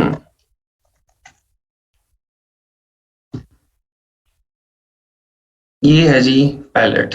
ठीक है, इसके ऊपर आपके कार्टन्स स्टैक होते हैं। ठीक है, अब ये पैलेट जो है ना, इसका यूएस में साइज अलग है और यूके में साइज अलग है। यूरोप में इसका जो वॉल्यूमेट्रिक वॉल्यूम है वो अलग होता है, यूएस का इसका वॉल्यूम अलहदा होता है, ठीक है। वॉल्यूम क्या होता है, मतलब इसके ऊपर आप जो डब्बे रख सकते हैं वो आप कितने ज्यादा रख सकते हैं, ठीक है। ये देखें, ये पैलेट है नीचे, उसके ऊपर इन्होंने स्टॉक को जोड़ा हुआ है।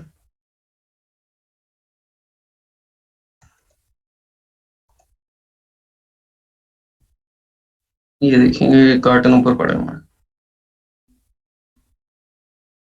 तो ये इसका ना जो वॉल्यूम होता है वो डिफरेंट होता है। तो ये इस तरह से आपकी पैलेट बनेगी, एक पैलेट के ऊपर इस तरह से कार्टन जोड़ के साइड पे इसको ये रैप कर देते हैं, श्रिंक रैप कर देते हैं, ठीक है। तो ये यूएस में अलहदा साइज है इसका, यूके में इसका साइज अलहदा है, थोड़ा सा माइनर से ही फर्क है, ज्यादा नहीं है, ठीक है। कोका कोला की बोतलें आती हैं, हाँ जी बेहतरीन, बिल्कुल ऐसी है। अच्छा, इससे इससे जो ना हैंडलिंग बहुत इजी होती है, नीचे फोर्क लिफ्ट उठा लेता है इसको, यहाँ से फोर्क लिफ्ट यहाँ पे वो अपने वो डालता है और फोर्क जो है और इससे इसको लिफ्ट कर देता है, हैंडलिंग बहुत ज्यादा इजी हो जाती है, ठीक है, इतने ज्यादा सामान की। ये देखें, ये भी एक मैनुअल फोर्क लिफ्ट पड़ा हुआ है और वो उसके नीचे के लगा हुआ है, ठीक है। इसी तरह इसको यहाँ से उठा के इसको मूव कर सकता है। अच्छा, अब ये जो है आपकी पैलेट, इसका एक पैलेट का $25, 10 दिन 15 दिन स्टोर करने के लिए, ठीक है, या कुछ आपको वेयर हाउस मिल जाएंगे वो 1 महीना भी आपको दे देंगे $25 में। तो आप एक पैलेट 1 महीने के लिए उनके प्रेप सेंटर पर रख सकते हैं, ठीक है, या 15 दिन के लिए, वो जितना ज्यादा अरसा होगा उतना ज्यादा आपको उसका चार्ज देंगे।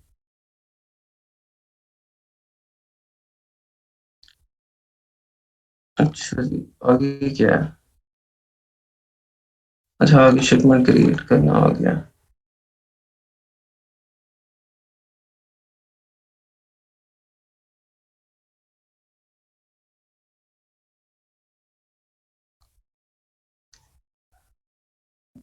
अच्छा जी, शिपमेंट देख लें किस तरह से क्रिएट करना है। आपने इन्वेंट्री में जाना है, मैनेज इन्वेंट्री में आप आ जाएंगे, ठीक है। और मैनेज इन्वेंट्री में जाने के बाद आपकी जो इन्वेंट्री जो कि आप जिसकी शिपमेंट क्रिएट करना चाहते हैं, अच्छा सबसे पहले मैं फिर वो मैं दिखा दूं आपको कि प्रोडक्ट आपने ऐड किस तरह से करनी है होलसेल की। वो पहले आपको मैं बताऊं।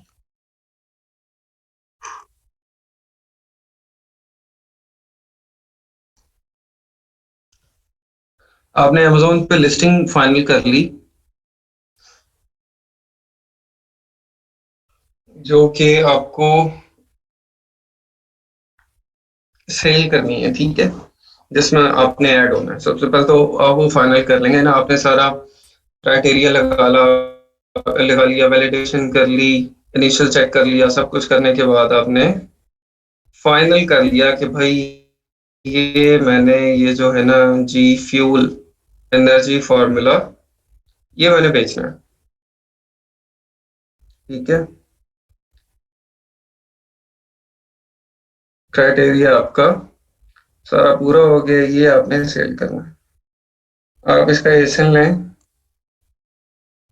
एसन को आप कॉपी करें,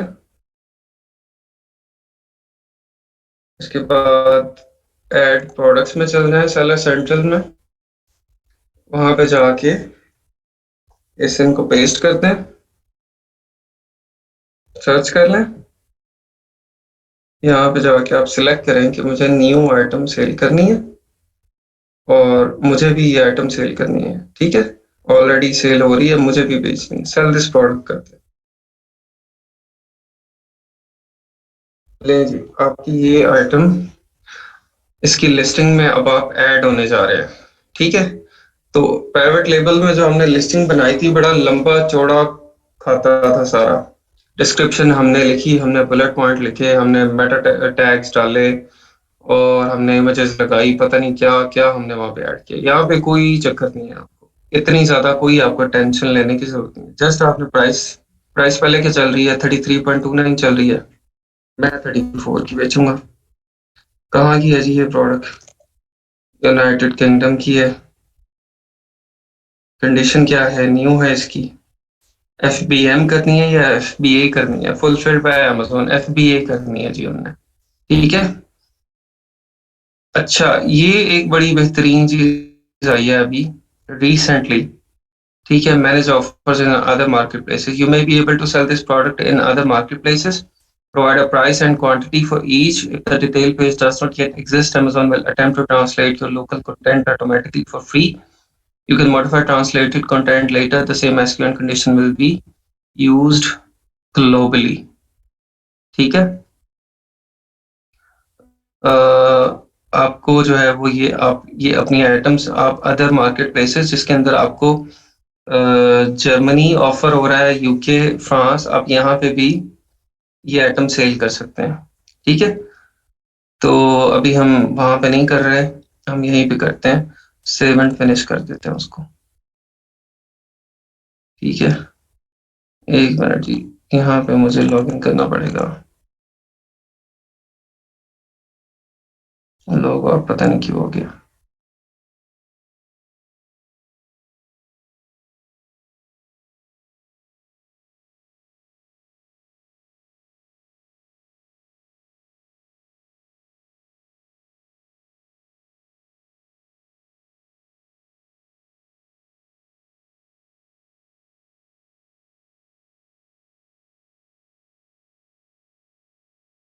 दोबारा से कर लेते हैं इसको।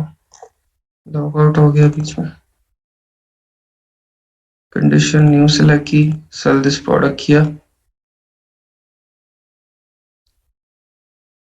SKU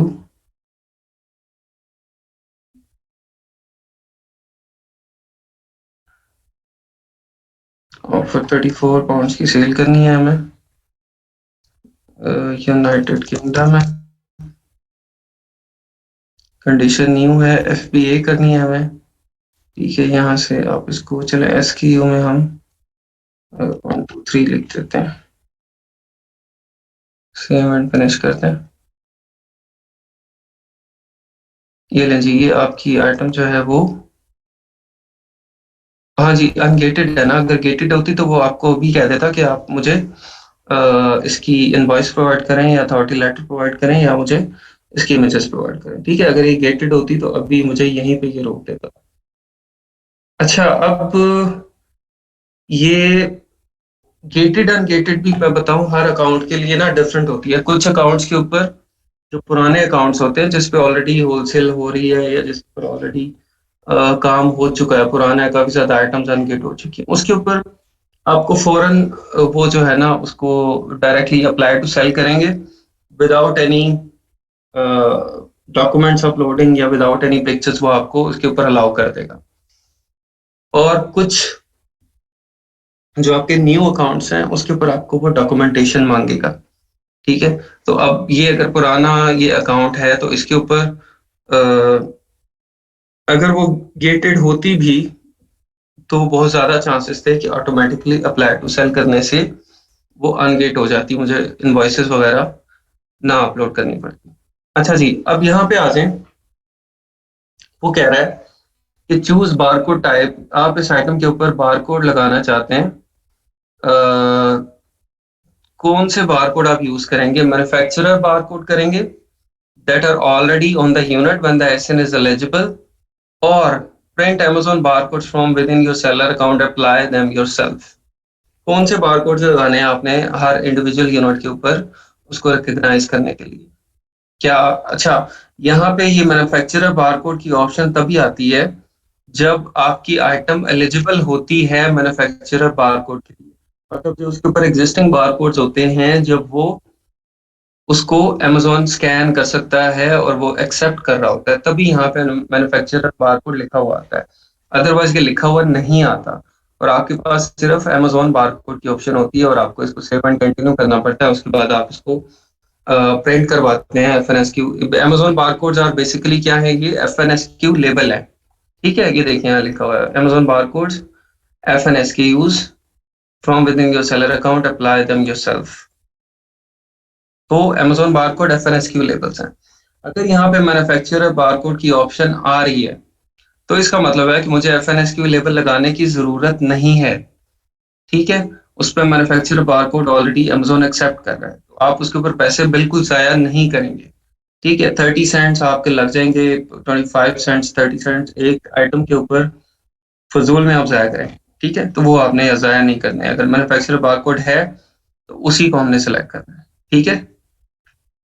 तो यहाँ पे लेकिन आपको समझाने के लिए मैं, अगर मैं मैन्युफैक्चरर बारकोड सेलेक्ट कर लूंगा तो आगे से फिर आपको मैं FNSQ किस तरह निकालते हैं, हैंडल किस तरह करते हैं, वो नहीं बता सकूंगा। तो आपको मैं समझाने के लिए यहाँ पे अमेजोन बारकोड यहाँ पे सेलेक्ट कर लूंगा, क्योंकि मुझे आगे आपको डाउनलोड करके और किस तरह से वो डाउनलोड करने हैं, कहाँ से निकालने हैं, वो सिखाना है, ठीक है। इसको आप सेव एंड कंटिन्यू कर देंगे।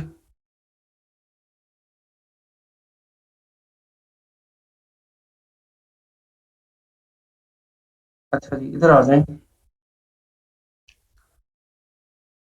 मार्केट प्लेस डेस्टिनेशन कहाँ पे जाना है भाई? यूनाइटेड किंगडम में जाना है। और इससे पहले जो है वो आपका शिप फ्रॉम अनदर एड्रेस, आपने जहां से ये एड्रेस से शिप करवाना है ना, आप वो एड्रेस लिखेंगे। यहाँ पे कौन सा एड्रेस आएगा?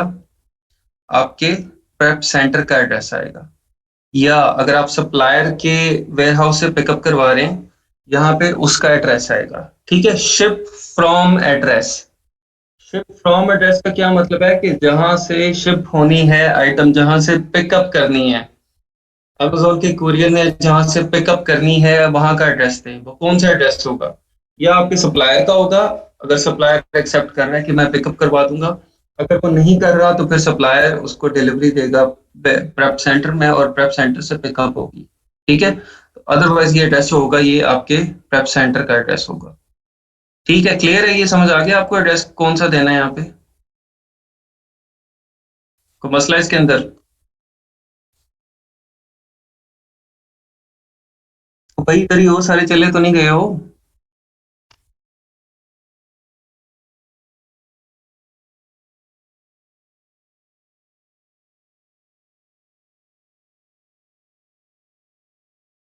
अच्छा, इधर ही है। मैं परेशान हो जाता हूँ, मैं कहता हूँ मैं अकेला पता नहीं ऐसे बोल तो नहीं रहा हूँ।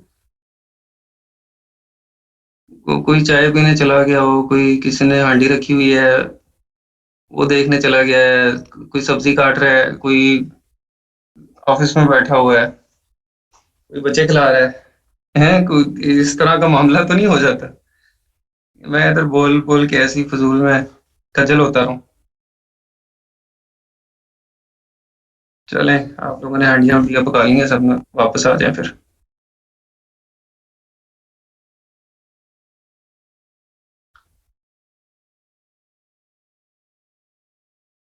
अच्छा जी, ये एड्रेस हमने यहाँ पे किसका देना है मुझे बताएं, इधर किसका एड्रेस देना है, क्या फिल करें, इधर किसका एड्रेस आएगा?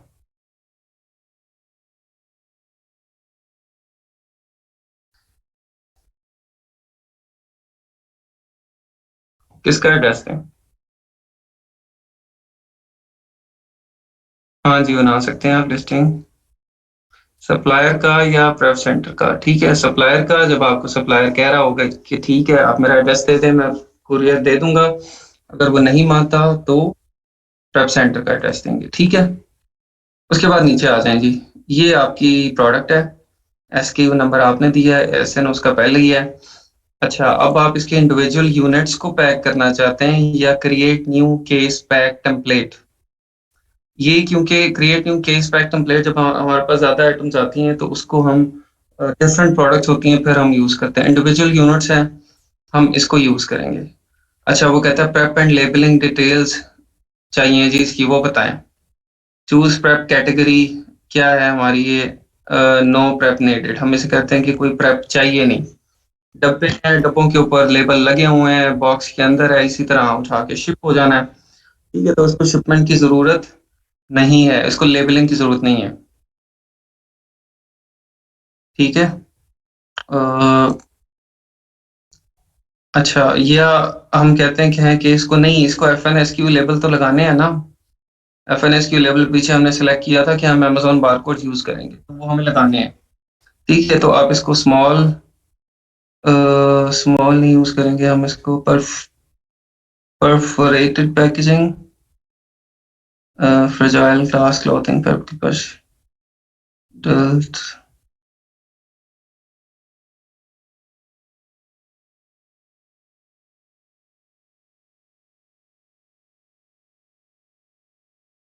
अच्छा, प्रोडक्ट हमारी जो है वो क्योंकि पाउडर है इसके अंदर तो हम इसको करते हैं।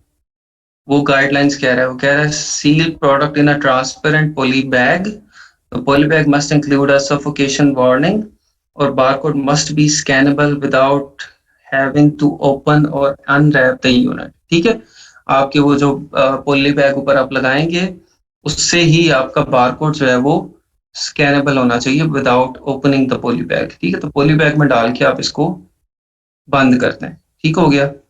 अच्छा जी, हु प्रेप्स द यूनिट, वो कह रहा है कौन प्रेप करेगा, ये जो पुली बैग लगाने हैं ये कौन लगाएगा इसको, और जो यूनिट लेबल्स रिक्वायर्ड हैं वो कौन लगाएगा, सेलर लगाएगा, अमेजोन लगाएगा।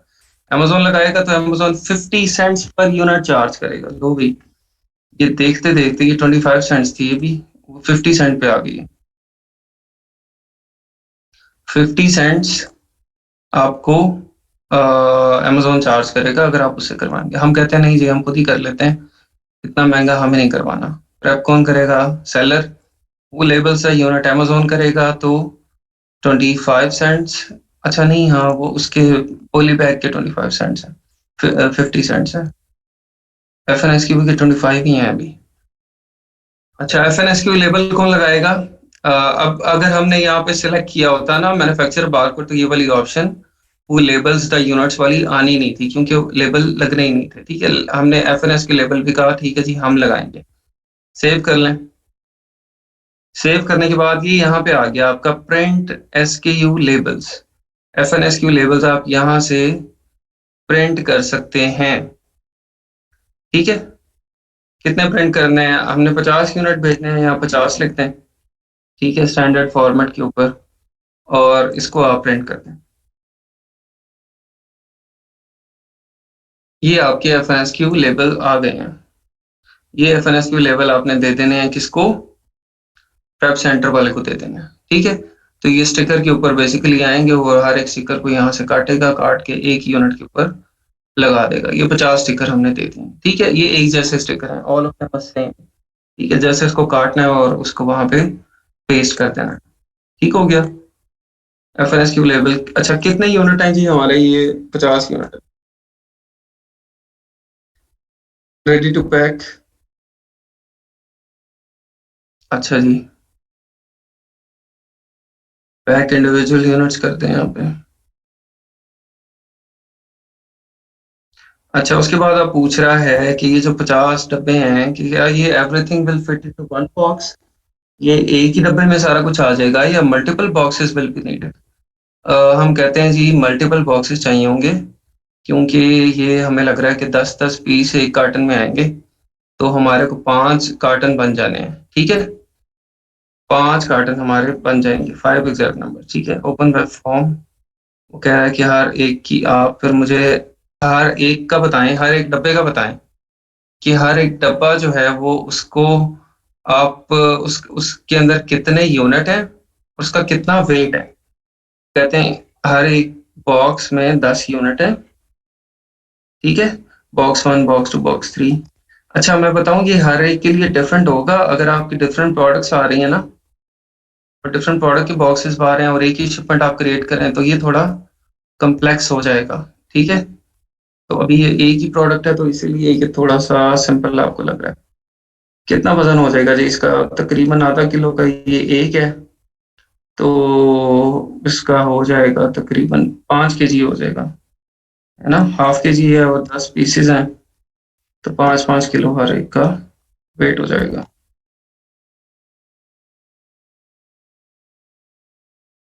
ठीक हो गया। बॉक्स डायमेंशन कितनी है, डायमेंशन क्या लिखें भाई,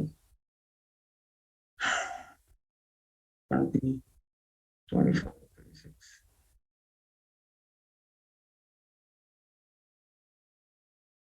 डायमेंशन आप चेक करते हैं कि हर एक की डायमेंशन सेम है या नहीं है। अगर किसी बॉक्स की डायमेंशन डिफरेंट है तो यहाँ से आप करेंगे ऐड अनदर बॉक्स डायमेंशन, उसके बाद फिर आप उस बॉक्स की डायमेंशन उसको देंगे। ठीक है, यहाँ से कंफर्म पैकिंग इंफॉर्मेशन करते हैं।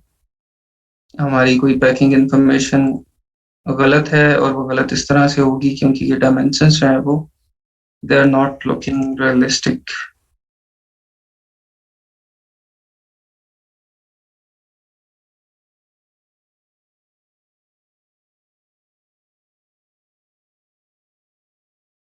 अच्छा जी, एरर आ गया, एरर आ गया, एरर आ गया। ओ जी, एरर क्या है कि आपका क्रेडिट कार्ड जो है वो इनवैलिड हो गया।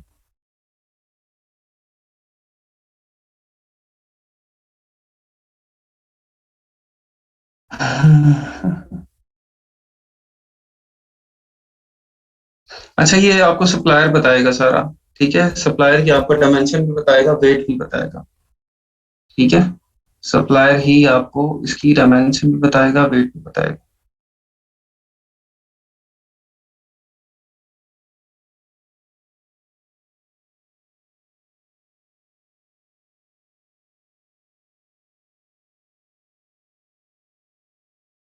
ये शिपमेंट कहाँ पे गई है हमारी?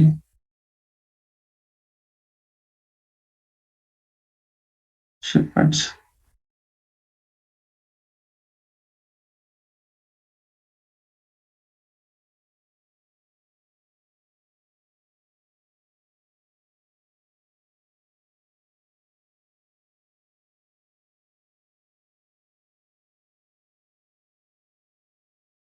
हाँ जी, स्टोर का नाम है।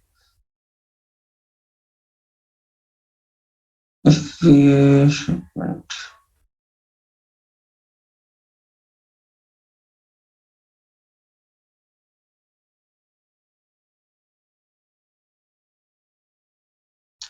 इसका ना कार्ड का इशू चल रहा है, क्योंकि कार्ड मेरा जो बैंक है वो कोई मसला कर रहा है, क्योंकि ये अकाउंट बंद पड़ा हुआ है और ये उसकी फीस चार्ज करना चाह रहा है और वो इससे चार्ज नहीं हो रही है कार्ड से।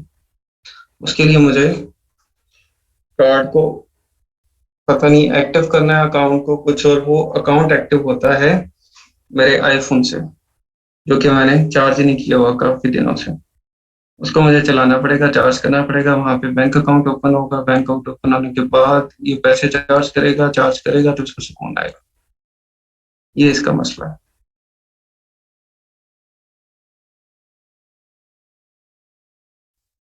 देख लेता हूँ, शायद अभी चल जाता। मैनेज एसबी शिपमेंट्स, नहीं जी।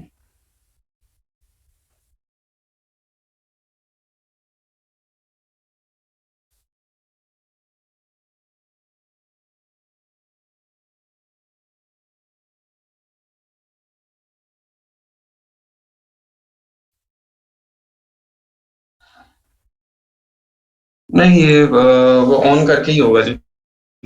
चलें, शिपमेंट आपकी जो है ना, आधी समझ आ गई है आप लोगों को कि आधी शिपमेंट हमें किस तरह से क्रिएट करनी, बल्कि 80% हो गई। 30% इंशाल्लाह हम कल, इसको मैं ऑन कर लेता हूँ आज, तो उसको हम कल कर लेंगे, ठीक है? अच्छा, मीनवाइल आप लोग आ जाएं वापस असाइनमेंट की तरफ। भाई वो क्यों नहीं किया आप लोगों ने, और किस तरह से मिलेगी या वो क्या करना पड़ेगा? असाइनमेंट किस तरह से आप लोग सबमिट कराएंगे मुझे, मैं बल्कि ना बात करता हूँ मेरे ख्याल सरफराज साहब से, तो जो लोग असाइनमेंट नहीं देंगे उनको 2 दिन का टाइम दे देते हैं, उनको हम ग्रुप से मेरे ख्याल निकाल लेते हैं। उनका फायदा कोई नहीं है ना, वो इंटरेस्टेड नहीं है, तो जो लोग इंटरेस्टेड नहीं है उनके साथ दिमाग खपाने का क्या फायदा है? हम्म, या कोई है फायदा? एक बंदा काम ही नहीं करना चाहता, उसको इंटरेस्ट नहीं है, उसको शौक नहीं है, वो नहीं सीखना चाहता, तो आप क्यों उसके साथ दिमाग खपाएंगे? बताएं ना मुझे। मुझे तो बिल्कुल ऐसे ही लगता है। थोड़े से रह गए, मैं तो कहता हूँ कि बेशक 5 लोग हों, लेकिन वो 5 लोग इस तरह होने चाहिए कि वो बिल्कुल फुली मेंटली फिजिकली अवेलेबल हों काम करने के लिए, ठीक है? एक होता है ना कि अगर आपके वो स्टूडेंट ज्यादा हो ना और वो सारी निकम्मे हों, तो वो आपको बदनाम करेंगे जाके। कोई 5 ही अच्छे निकल आएंगे ना, 5 ही होंगे, तो वो 5 आपका नाम तो खराब नहीं करेंगे जाके। हम्म, मेरी ये इसमें थिंकिंग है। तो इसके अंदर वही प्लीज इस तरह की किसी चीज पे मजबूर ना करें। अच्छा, ये हर बैच में इसी तरह होता है। हमारे स्टार्ट में ना 500 400 500 होते हैं। अभी तो 2 बैचेस इकट्ठे थे ना। जो इंडिविजुअल बैच होता है उसके अंदर 400 450 होते हैं हमारे स्टार्ट में। तो वो निकालते निकालते निकालते हम ले आते हैं तकरीबन 100 105 के ऊपर। तकरीबन वीकली बेसिस पे निकाल रहे होते हैं स्टूडेंट्स इसमें से। तो 105 110 120 पे रह जाते हैं एंड में। ठीक है, तो आप लोग प्लीज इस पर मजबूर ना करें कि एक दफा और हमें बिल्कुल सफाया करना पड़े सारे ग्रुप्स का, और इसमें भी कोई 100 110 ही रह जाए। तो कल का टाइम है आप लोगों के पास। आज जिसका लैपटॉप ठीक नहीं है, जिसने कीपा नहीं लिया, जिसकी तबीयत खराब है, जिसके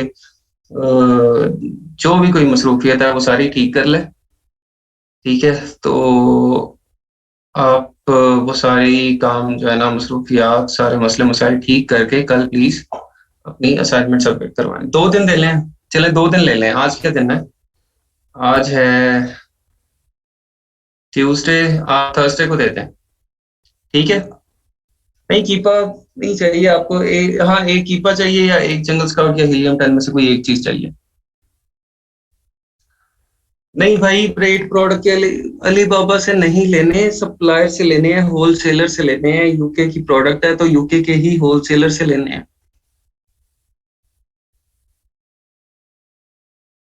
वहाँ मोबाइल नंबर दे दें, या पाकिस्तान का दे दें, या वर्चुअल नंबर ले लें।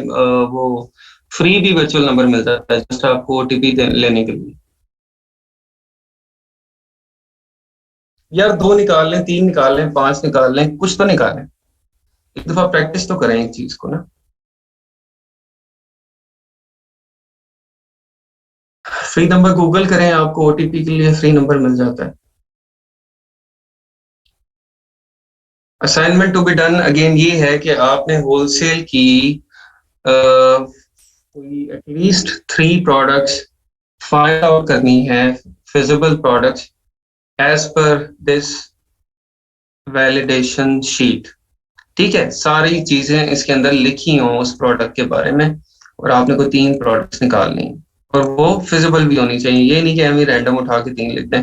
वो प्रॉफिटेबल भी होनी चाहिए। ठीक है, उनका आरओआई भी अच्छा हो, और उनके बाकी भी स्टैट्स एज पर स्टैंडर्ड्स होने चाहिए। ठीक है, ये असाइनमेंट है आपकी। तो आप लोगों के पास आ गया है थर्सडे का दिन। थर्सडे को आप लोग असाइनमेंट सबमिट करेंगे। ठीक है, थर्सडे को आपको पता है वैसे भी हमारा जो है वो थर्सडे या फ्राइडे को होता है एक दफा, वो सारी अटेंडेंस वगैरह चेक होती है, सारा रिकॉर्ड चेक होता है।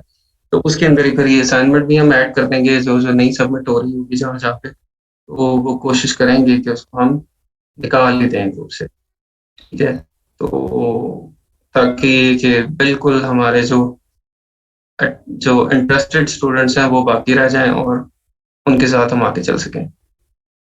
ठीक हो गया? तो कल इंशाल्लाह मुलाकात होती है। कल हम लोग फिर ये इसको शिपमेंट को क्रिएट करते हैं और आगे चलते हैं। ठीक है, ग्रुप पे सेंड करते हैं, मैसेंजर पे करते हैं, कोई इशू नहीं है। ठीक है, वो इतनी कॉन्फिडेंशियल चीज तो है नहीं है, जस्ट आपकी प्रैक्टिस के लिए। ग्रुप में आप जहाँ पे मैंने ये एनालाइजर शीट डाली है ना, वैलिडेशन शीट, उसके बेशक आप कमेंट्स में डाल दें, या आप मुझे इनबॉक्स कर दें। ड्रॉप शिपिंग भी हम करेंगे, शॉपिफाई ड्रॉप शिपिंग। ठीक है, चलें, ठीक है जी। इंशाल्लाह मुलाकात होती है कल आप लोगों से।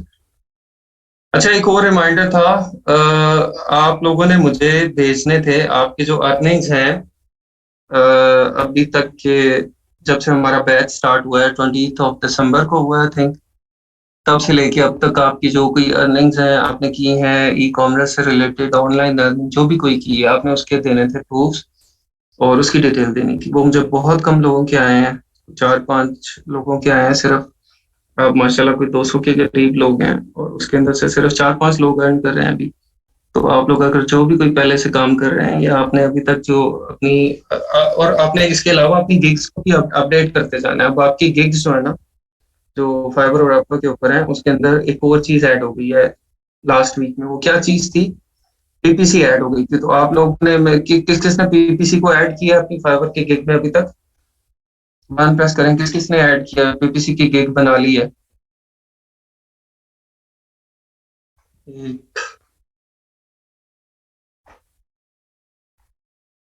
एक बंदे ने वही जो चीज आपको आती है वो उसको तो आप यूज नहीं कर रहे। तनवीर उसकी तो पीपीसी की तो गिग बना लेना, पहले पीपीसी आपने सीख ली है।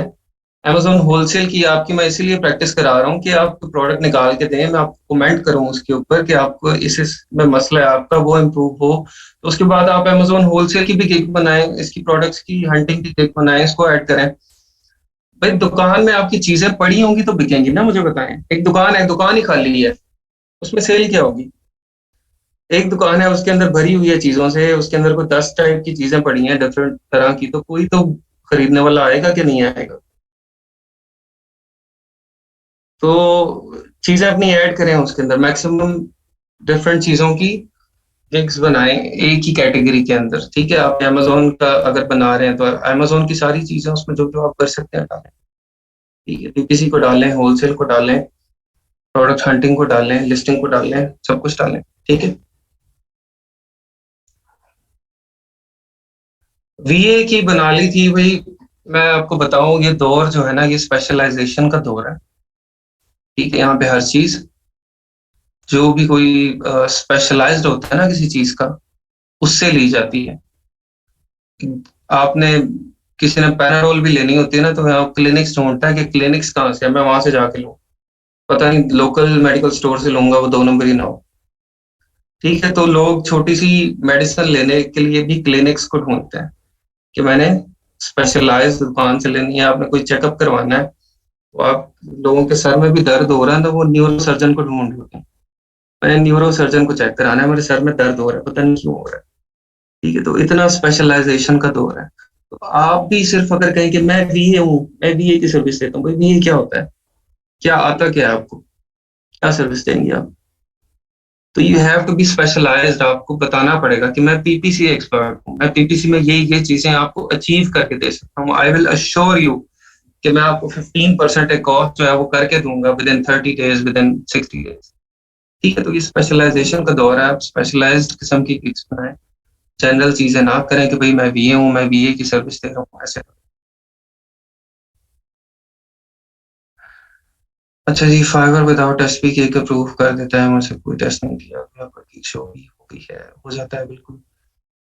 प्रैक्टिस के लिए वो या कोई और इदारा ज्वाइन करने का इरादा है, उसके बाद करना है कि इरादा है जब हम एक्सपर्ट हो जाएं। चले, ठीक है जी, मुलाकात होती है कल इंशाल्लाह फिर। ओके, अल्लाह हाफिज, अस्सलाम वालेकुम, अल्लाह हाफिज।